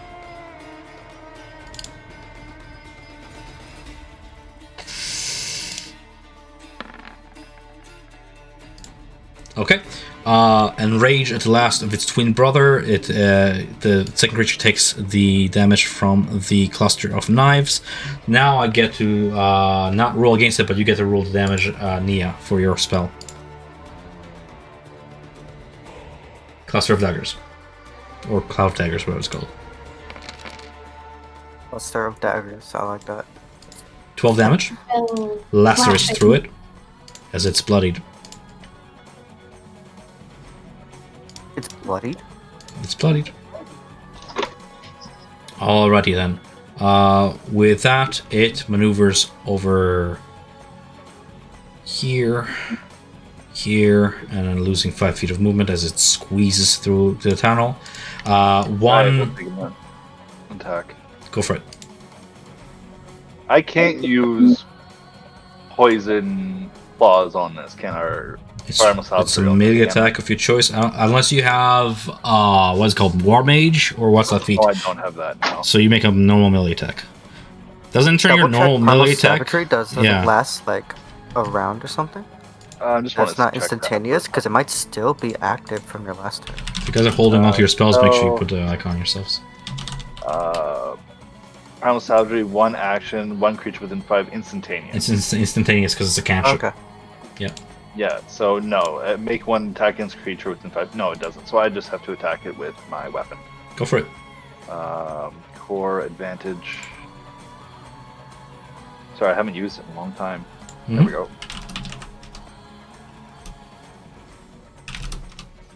23 hits. I mean, you hit it.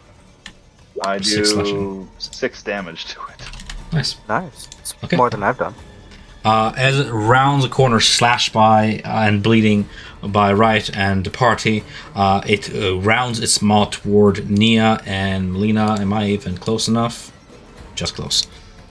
Both of you, no. Nia and Melina, make me a Constitution saving throw, please. As it opens its maw once more, revealing the eye and whispers, "Witness." Oh no. Christ. 21. Ooh, It it's a was- save. So half of 25 is 12. Melina. You Okay, take 12 okay. damage, and unfortunately, the banishment drops. Because unless what level is it? It's 4th level. 4th level. Cool. It retains. You still roll concentration, saving throw, but the spell resists long enough for you to do that. As Nia takes a full 25 force damage. And Wow. it also drops her. It cloud does, dagger. unfortunately. And you maintain concentration on the management. Nice. Alright, the creature is going to stop its turn there. It's Nia on here.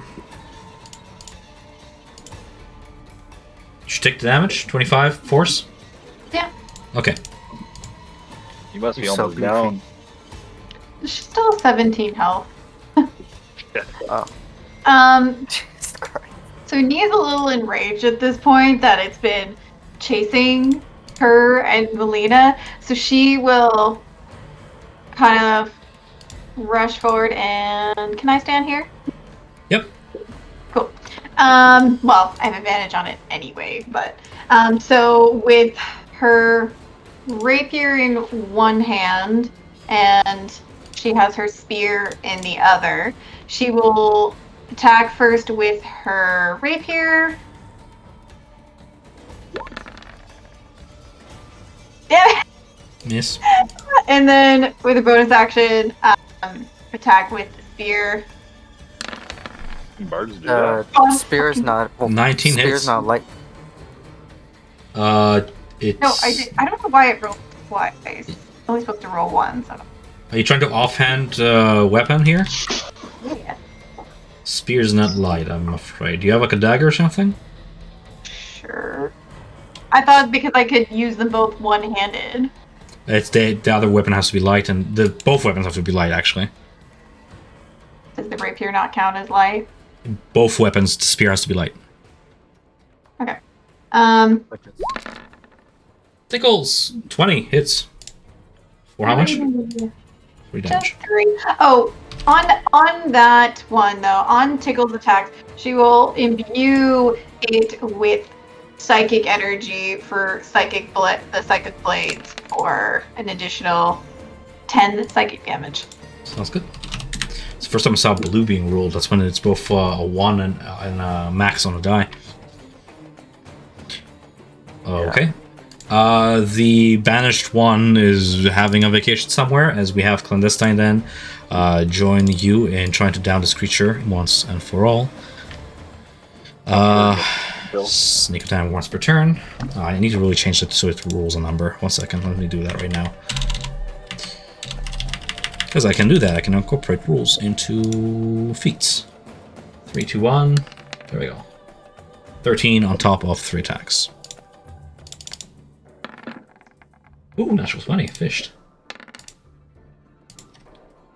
10, 8, 3, 13 sneak attack. The rogue whips her whip and does not score a kill.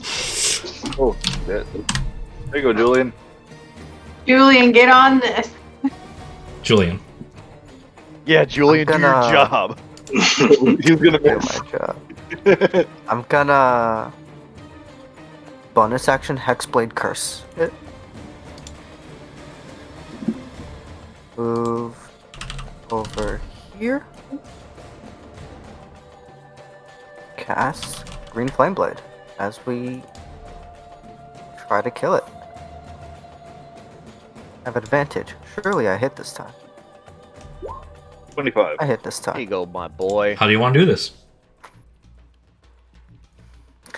As I see that this thing is targeting Nia and Melina, Julian's quickly like getting up from his hiding position behind this corpse, and he's like running towards the thing. And during like its moment of distraction, like during its attack, he'll sort of jump onto its back and drive his flaming dagger through its neck, through like the back of its neck. Nice. That is one target dead. Okay, we have less than a minute before the next one comes back. Do we want to try and heal up a bit before it gets here? How much do I heal? That reminds me, how much do I heal from Hexblade's Curse? It's the first time I've actually... Actually, it won't come back if Melina doesn't drop constant. It's only Oh. one for one. Yeah, if it's native to a different plane of Oh, yeah. existence than the Cool, one I'm win. on, then it just stays to that plane. It got Win. banished to its plane. Mm-hmm. You wait an eerie minute, and indeed, the creature does not return. You are alone in the cave. That is one way to end that encounter. Good job. Riot's gonna call Awesome. over and say, "I'm gonna go see if I can help this little guy. If I can have some inspiration, would be fantastic. I don't know if I'm going to do well." Inspiration granted. Yay! Thank you. Riot's also gonna give himself guidance on this. Are you He's gonna? Is it a spell or is it just a roll you're doing? It's a roll. It'll be a roll. It's a D8. Riot's gonna move over to the little displacer beast slowly and crouch down as he goes in. He just has a bit of meat out. He goes, "It's okay. You can come out here. No one's gonna hurt you. I'll protect you." And he'll make sure Silver is not going to attack. Be like, he's lost his mummy. And he's going to try to coax the little displacer beast out with a nice little piece of meat. Okay. Roll me like animal handling with all the bonuses you have there. Yeah, I will. Oh my god, the cat just scared the shit out of me. Animal handling 16 plus a D8 and a D4. That's 18. So that would be 24. Ooh, almost. Seriously, even with a piece of meat Roll me too. dexterity saving throw. No, No, fuck.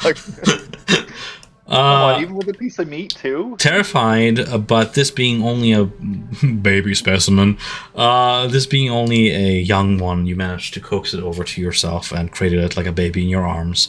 The little kitling barely has its tentacles grown, barely has any claws, and nibbles on the piece of meat you offer it. It's not hostile at all. Oh, To be right. able to give Riot an extra boost in befriending the little baby cat, she reaches her hand out to Riot's arm and casts tongues. Don't tongue And- the baby, please.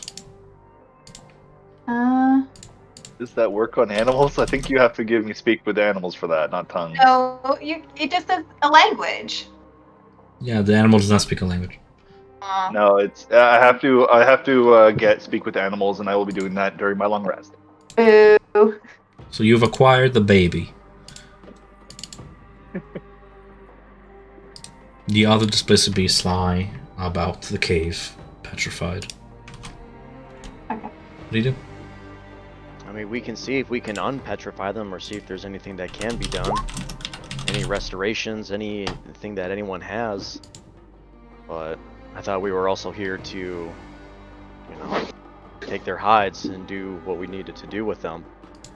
Having a pet right now on this journey would only, I think, maybe hinder us a little bit. It's. I mean, it's To be honest, I can't really use the one that's all shredded up, and these ones are all in stone. And this little guy doesn't even have what I would need. Yes, it might be a little bit of a hindrance, but at the same time, if he survives, he survives. If he doesn't, he doesn't. We're just giving him a chance.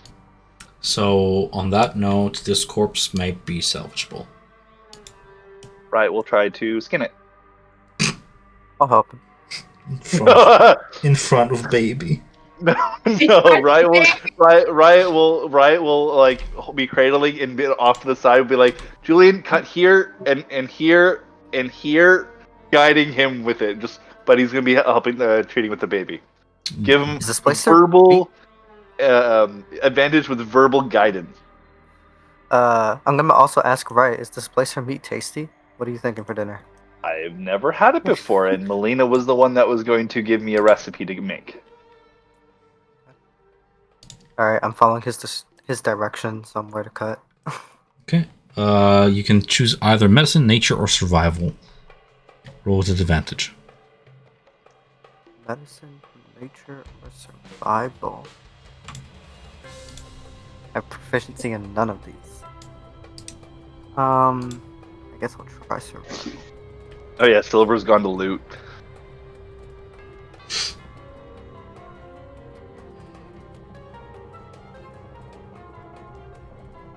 Just waiting on the roll. 16. Okay. You managed to acquire what would probably equate to half a cape worth of pelting. One of the tentacles gets ruined in the process, or was already ruined when you found this beast. After all, who knows how long ago this attack happened. But half a pellet's worth. I would say we want to put it in the bag of colding. It will keep the pellet from rotting. You need a bag of salting. Sure. Wait. Oh wait, I just remembered. Important. I could get a 20. No, it's a 17. It's I only 17. had guidance. I almost forgot. You're a little too far for me to give guidance. I'm sorry, I forgot about that. Okay. So, are you going to put it in the bag of colding? 100%. Yeah, take it. Sounds good. Add it to your item list, I guess.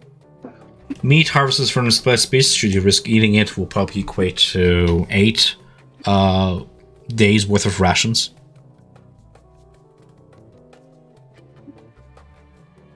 Just as a by the by, since you're already carving up the thing.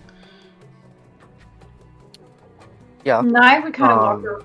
Mhm. Keep going, Yeah, Julie. that sounds good. I'll cut up its meat as well, so we can eat some of it for tonight and maybe Put cook it the like rest of separate in tonight. your inventory, just like 8 days worth of like this Blister Beast meat. Naya would have, after the battle and befriending the little kitty, gone around and kind of done a bit of an assessment of like the overall health injuries of the party, and would kind of approach the group and be like, so now that we've cleared out this cave, are we in agreement that we'd like to use this cave? Should we bring in Layla and the Griffins? Yeah, let's bring them in here and go to sleep for the night. Okay. As a last point of note, as you guys look to nurse your wounds and nurse the literal cub and try and figure out what you're going to do with that, the rest of you who keep a keen eye can see the thief among you scoffing at the corpses, trying to like rummage for anything good. She picks up one of the ice stalks, squishes it, and like gets bored with it, throws it away, and looks toward deeper into the cave and begins to rummage throughout the nest and goes, "Aha!" and begins to rummage through what looks to be like a corpse. Passive perception, what is right? See her finding anything? It's like a charred skeleton that lies slumped against the cave wall in one of the nests. From what you can make, it's like little remains of this like nomadic robes. It still clutches something in its death grip. Does she pick it up? Like, what does the item look like or anything? Are you just gonna watch her like rummage it? Right, we'll take the cub over and look at her rummaging. Yeah, I'll go over there. Xeno, do everything. Xeno, I'll be there. you see her like reach for what's in the death clutch of this individual, and she picks up the crackling bone, and then finger by finger unlatches it, and you can see she offers you up like what looks to be a what is this? A platinum inlaid vial, like an alchemy vial inlaid with platinum, containing what looks to be like a tentacle of some creature and like an eyeball and suspended in this liquid. There's like a half-burnt arcane tome that lies next to the corpse. Its page is black and marred with ash and blood. Sort of what catches your attention. What's in the tomb? In the tome, like a book. So, Yeah. You pick it up, leaf through it. Most of the fiendish contents are charred to ash or otherwise unreadable. But are you proficient with Arcana? Yeah. You are able to decipher easily a summon aberration conjuration spell among the pages. Still whole in its. Some fool. What a fool. What's the vial? Like, what is it? You described what it looks like. But Platinum inlaid vial containing a pickled tentacle and an eyeball. Probably like a spell component. Okay. Looks expensive. Well, actually, before we put that, we're saying the Griffins have already entered.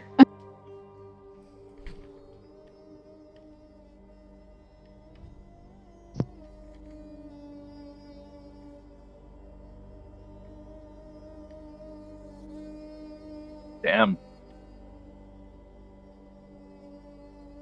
Clandestine continues to rummage through the rest of the corpse. Disappointed not to find much else that survived the flames and gets bored with it.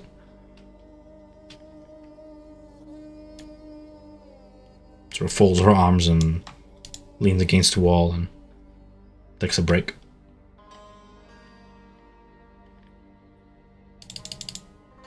Well, I want to look at that summon aberration. Sure. I mean, are you sure? So, How it What? turned out? What? sorry. Yeah, it didn't What, work what do you out mean? so what well do for you, what do you last mean you person. want to take a look at it? Or what are you trying to do with it? Can I go look up the spell just to see what it is? Oh yeah, no, it's presented in a tome, so you can go ahead and read it. Yeah. You Yeah. want specifics? I'll just read it to the party as well. Might as well. Essentially, you're calling out to the outer spheres to summon an aberrant spirit, and it can take one of several forms. And the spell component is provided right there in the clutches of this corpse. So you don't have to worry about buying that for 100 gold piece You call forth an aberrant spirit to manifest in an occupied space that you can see within 90 feet range. This corporeal form. Use the aberrant spirit stat block, which I can provide to you if you want. When you cast a spell, choose a beholderkin, slad, or star spawn. The creature resembles an aberration of that kind, which determines certain traits in its stat block. The creature disappears when it drops 0 hit points or when the spell is dispelled, or other DM conditions, depending on the lore of the creature. The creature is an ally to you and your companions. In combat, the creature shares your initiative count, but it takes its turn immediately after yours. It obeys your verbal commands, no action required by you. If you don't issue any commands, it just defends itself. At a higher level, you can cast a spell using a spell slot of 5th or higher, and that will improve its stats, essentially.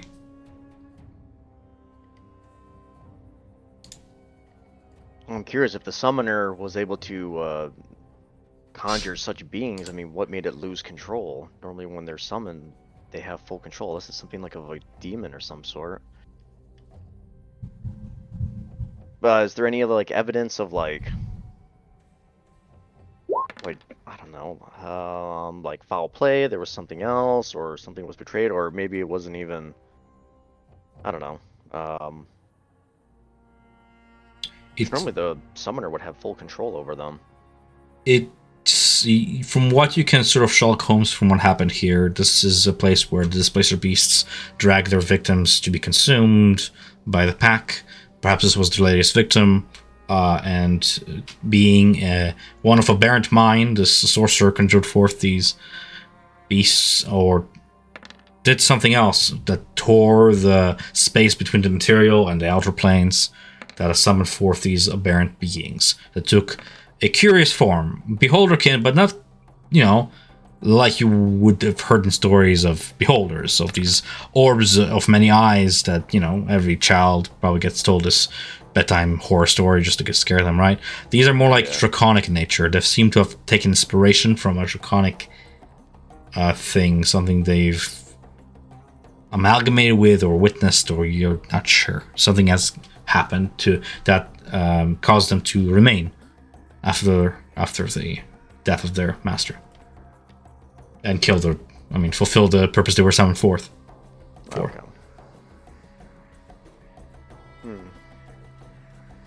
The corpse seems fresh, like probably bled out within the last day or so.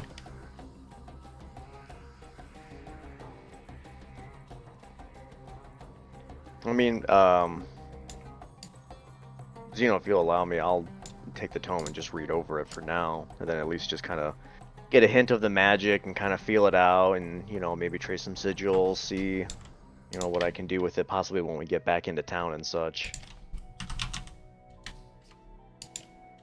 What is are you looking to summon forth aberrations? So if it's something to add into our repertoire, if it's something that's going to help us down when we go into Kalmaro, then I'll take any help I can get. But also to have that kind of knowledge and to share it, but to understand it and wield it, that's something that I'm looking for. All right.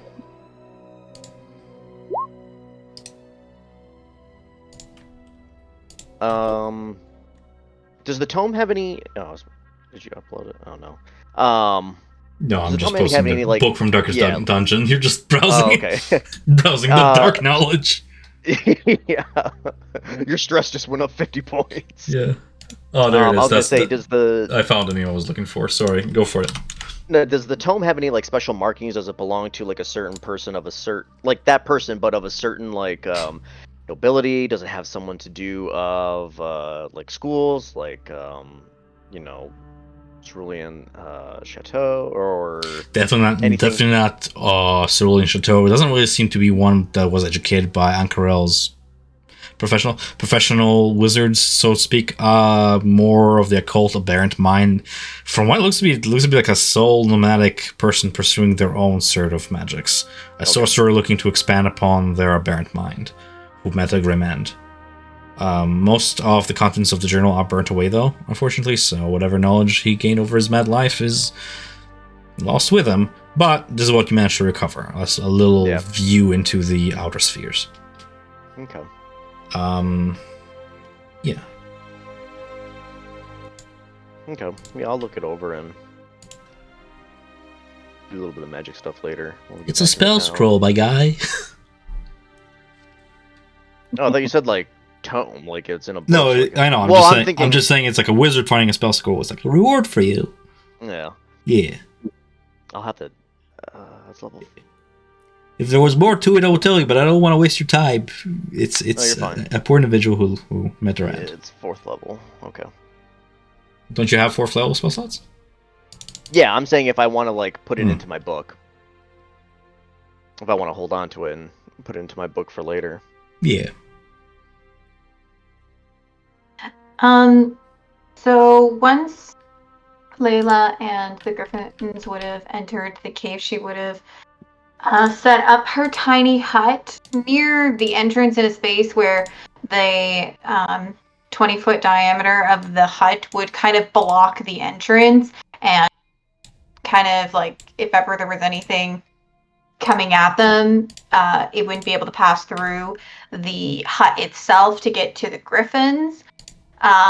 That would be in like this area. Griffins over here. And also while we do campfire time / rest, anyone using up their hit dice to recover will also benefit from an additional 1d6. If for whatever reason you need additional healing, let Nia know and she will tend to you with her healer's kit. Ryan is also going to be cooking, so I just need to get his feet out here for people. He'll be making another meal. But with the chef feet, you Cooking. also get a 1d6. I believe. Can the displacer feet? Of temporary? This space of feet. No, these are actually like, they're not temporary, I believe. I'm just going to link the chef feet for people. Boop, boop, boop, boop, boop, boop, boop. There you go. As part of a short rest, you can provide a special cook. Compare enough food equal to number of creatures plus your proficiency modifier at the end. First, you get an extra. You regain an extra 1d8. Oh my god. William is passing out. Back to roundup session. Oh no, I'm not passing out yet. You're like slurring your words. You're like slouching your Oh, seat. I'm just going really quickly. Yeah. And yeah, I'm gonna make some more treats. And I'll Cool. give the first. I'll give all 6 of them, so they only last 8 hours. I'll give some to whoever's lowest in hit points. Nia already healed herself up. So Zeno, what do you can eat 6 treats. What do they And do? you'll get are they temporary hit points? At least temporary hit points. You gain 18 temporary hit points for at least the next 8 hours. So essentially till you Oh. wake. Do they stack? Yeah. It says that the temporary hit points equal to your proficiency bonus. Yep. So I basically had 3 treats of plus 3 temporary hit points.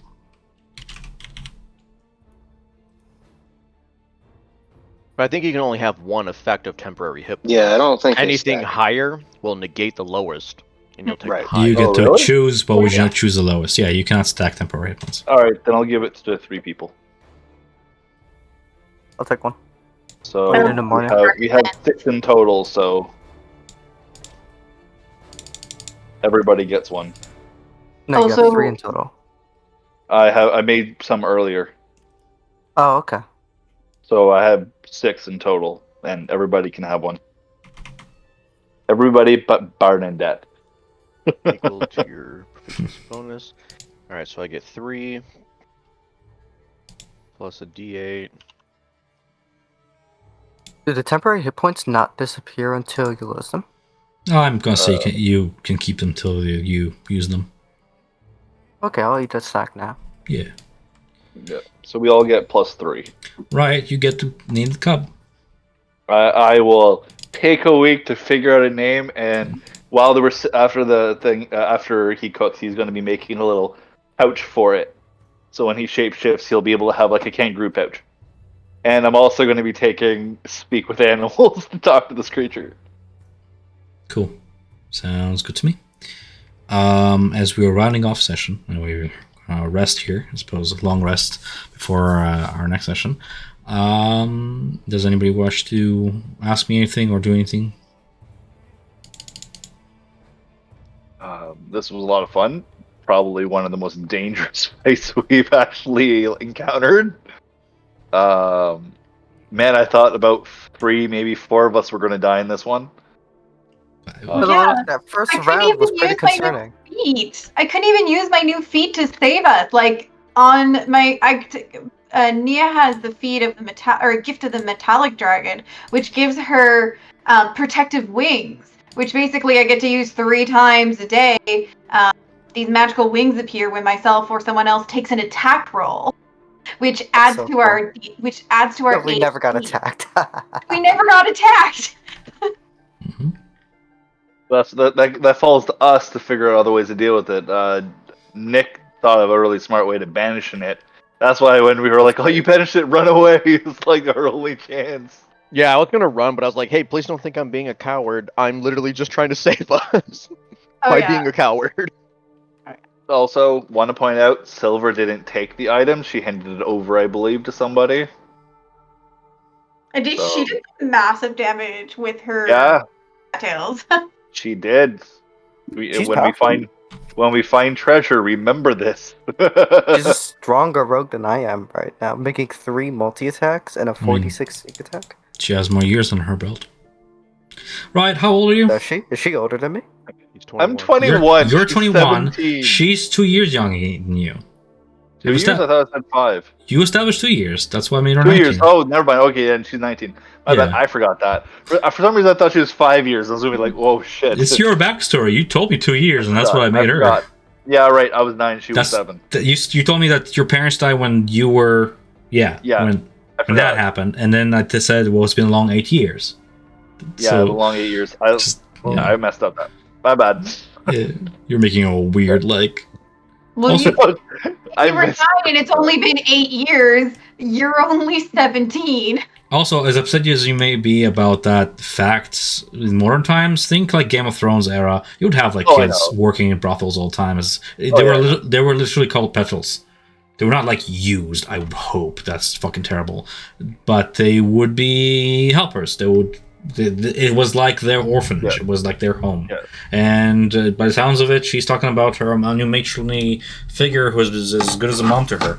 I mean, you're clinging on to her past, but she has a new life that she been living for 8 years. So Ryan has been 8 years or 12? 8. Then you're only 17. He's 21. No, I'm 21. Well, they died when you were 9, and it's only been 8 years. You're 17. Yeah, I mean, right when she was still younger, he kept visiting her. Like, his tribe is not that far from Port Damali. So there was like 4-year gap before you joined the Marriott. Before he officially became part of it, yeah. Yeah, so you didn't join until you were like 13. Yeah. Yeah.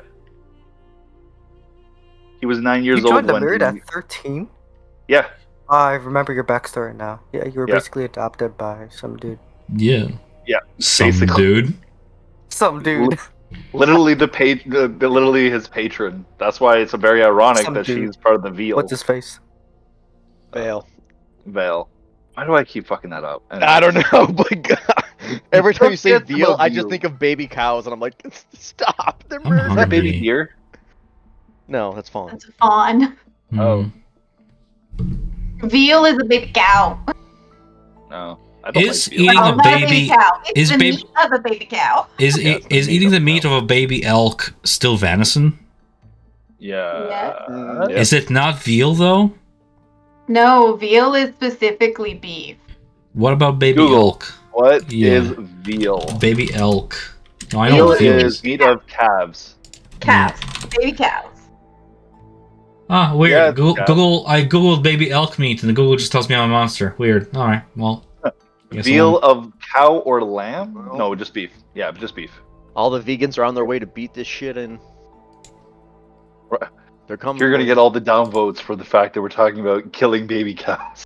Supposedly, the whole thing about veal is that it's a much tenderer meat because it's not as red and blah blah blah, and it's a huge thing because apparently they're kept in cages so they don't move, so there's not as much circulation, so it's paler. Yeah. It's disgusting. I've had it once. I've never liked it. Yeah.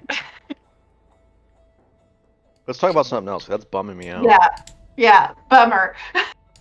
Well, we have a new mascot of the party. You have a week to come up with an awesome name. Oh, I will. I thought Shimmer was pretty damn good for a shimmering little beetle. Went Yeah, for the and then you obvious. gave her though. away. You can't make it so obvious this time. Riot's gonna have to figure out something for the Displacer Beast. A new sister joins the pack. You need to figure out how to like mirror the star for poor Ryan facing the other way. He put a good job on the little Displacer Beast. Salam alaikum, brothers. Wa alaikum salam. Oh, poor little kitty. Julian, you look like you're so ready to check out. I am. I'm tired. Oh god. Yeah, I'm getting tired of shit too. Well, good session. Thank you. Tons of It was fun. fun. It was a Yeah. lot of fun. It was really different to have to like really rely on like for the most part on like physical attacks. Cause like the last altercation we had, we were just so like this spell, you can do nothing. Well, I mean, to be fair, I did not say you guys cannot use spells against them. You told each other that. What I say is that they're gaze disable spells. Like it's an attack. You could have still used magic against them, technically. But So- like, it's a 19 Arcana. I mean, like I'm already giving more than would be given. So So Everyone I had to hit saw a the- 19 AC for my guiding bolt. you were shooting. It had a +2 AC from you shooting behind your own ally. If you have creatures between you and a target, it's plus AC. It works both ways. Has been pistol to a restaurant. Has been Oh, like I that thought since I- the beginning of the I campaign. thought I moved around it before moving back. No, I counted it. Oh, my bad. It's okay. But it's covered for you, so What was its AC then? So I thought I rolled an 18. 17. I rolled- You rolled a 17. I think. Oh, shitty. And you rolled a 17, so Shitty. even without the extra AC, it's still saved. What was its AC?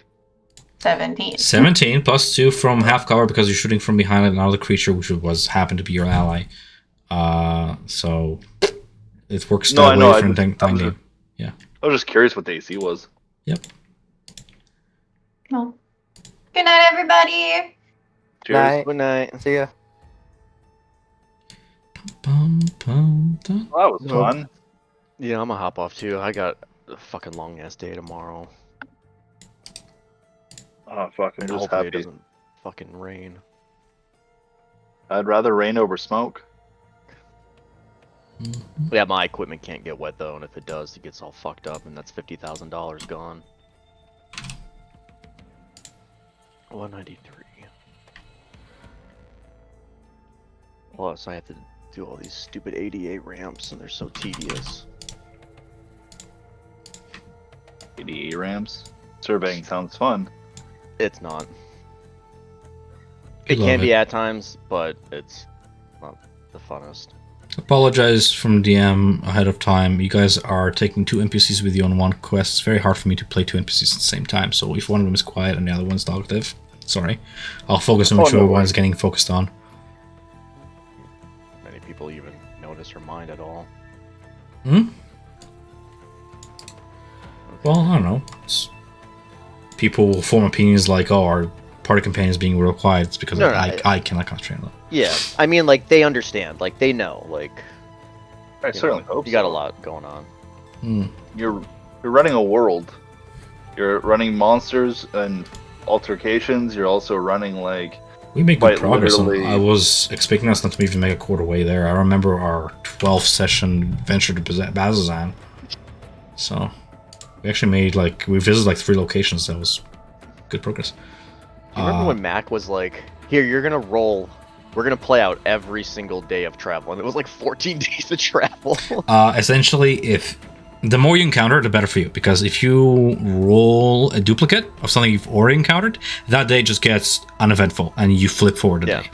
So the more you encounter, the faster the rest of the travel is. It's gonna be, the initial impressions is gonna be like, wow, the desert, all these new things we're experiencing, but then it's like, okay, well, more of the same. So like this day passes, right? And then you reach your destination, and maybe you'll rule something new on the way back, right? Hopefully. But I prefer locations on the journey rather than nothing, because that's kind of boring to me if it's like nothing.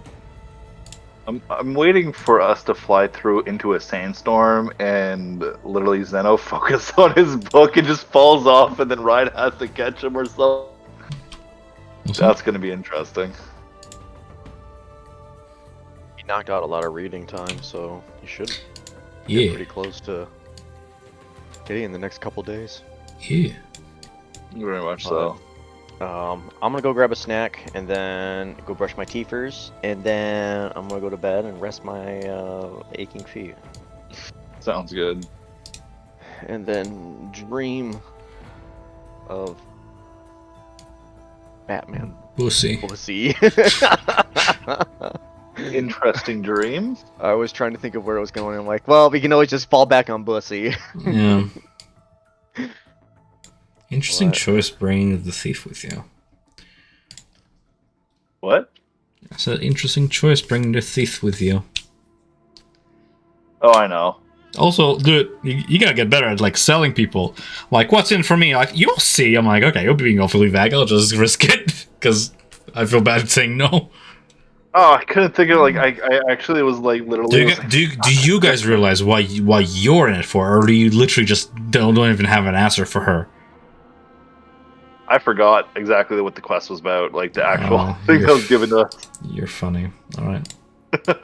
I actually did forget. It was in my notes. Okay. Well, I guess it will be a surprise for everybody. Surprise! Yeah. I remember it being like an ancient possible building or something Okay. like that. That's like It will all be I a really surprise for remember. everybody. Gotcha. Did you recognize the little Easter egg I made for you this session? Just the one, because I want to just do one Easter egg. Did you like it? Did you like it? Did you like it? Anyways. Okay, I'm gonna hop off. I'll see you guys. Yeah. Goodbye. Oh, you're not in Bye. Roll20 anymore. You don't know what I just did. Never mind. Oh wait, I'll just jump on real quick. No, I just put Tova's token on the screen real big. Ova's token. Oh, the cute girl.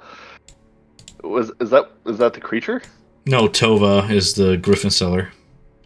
Oh, I She's did not. She's the Easter egg from season 1, but it's fine. Don't worry about it. I remember who Tova was.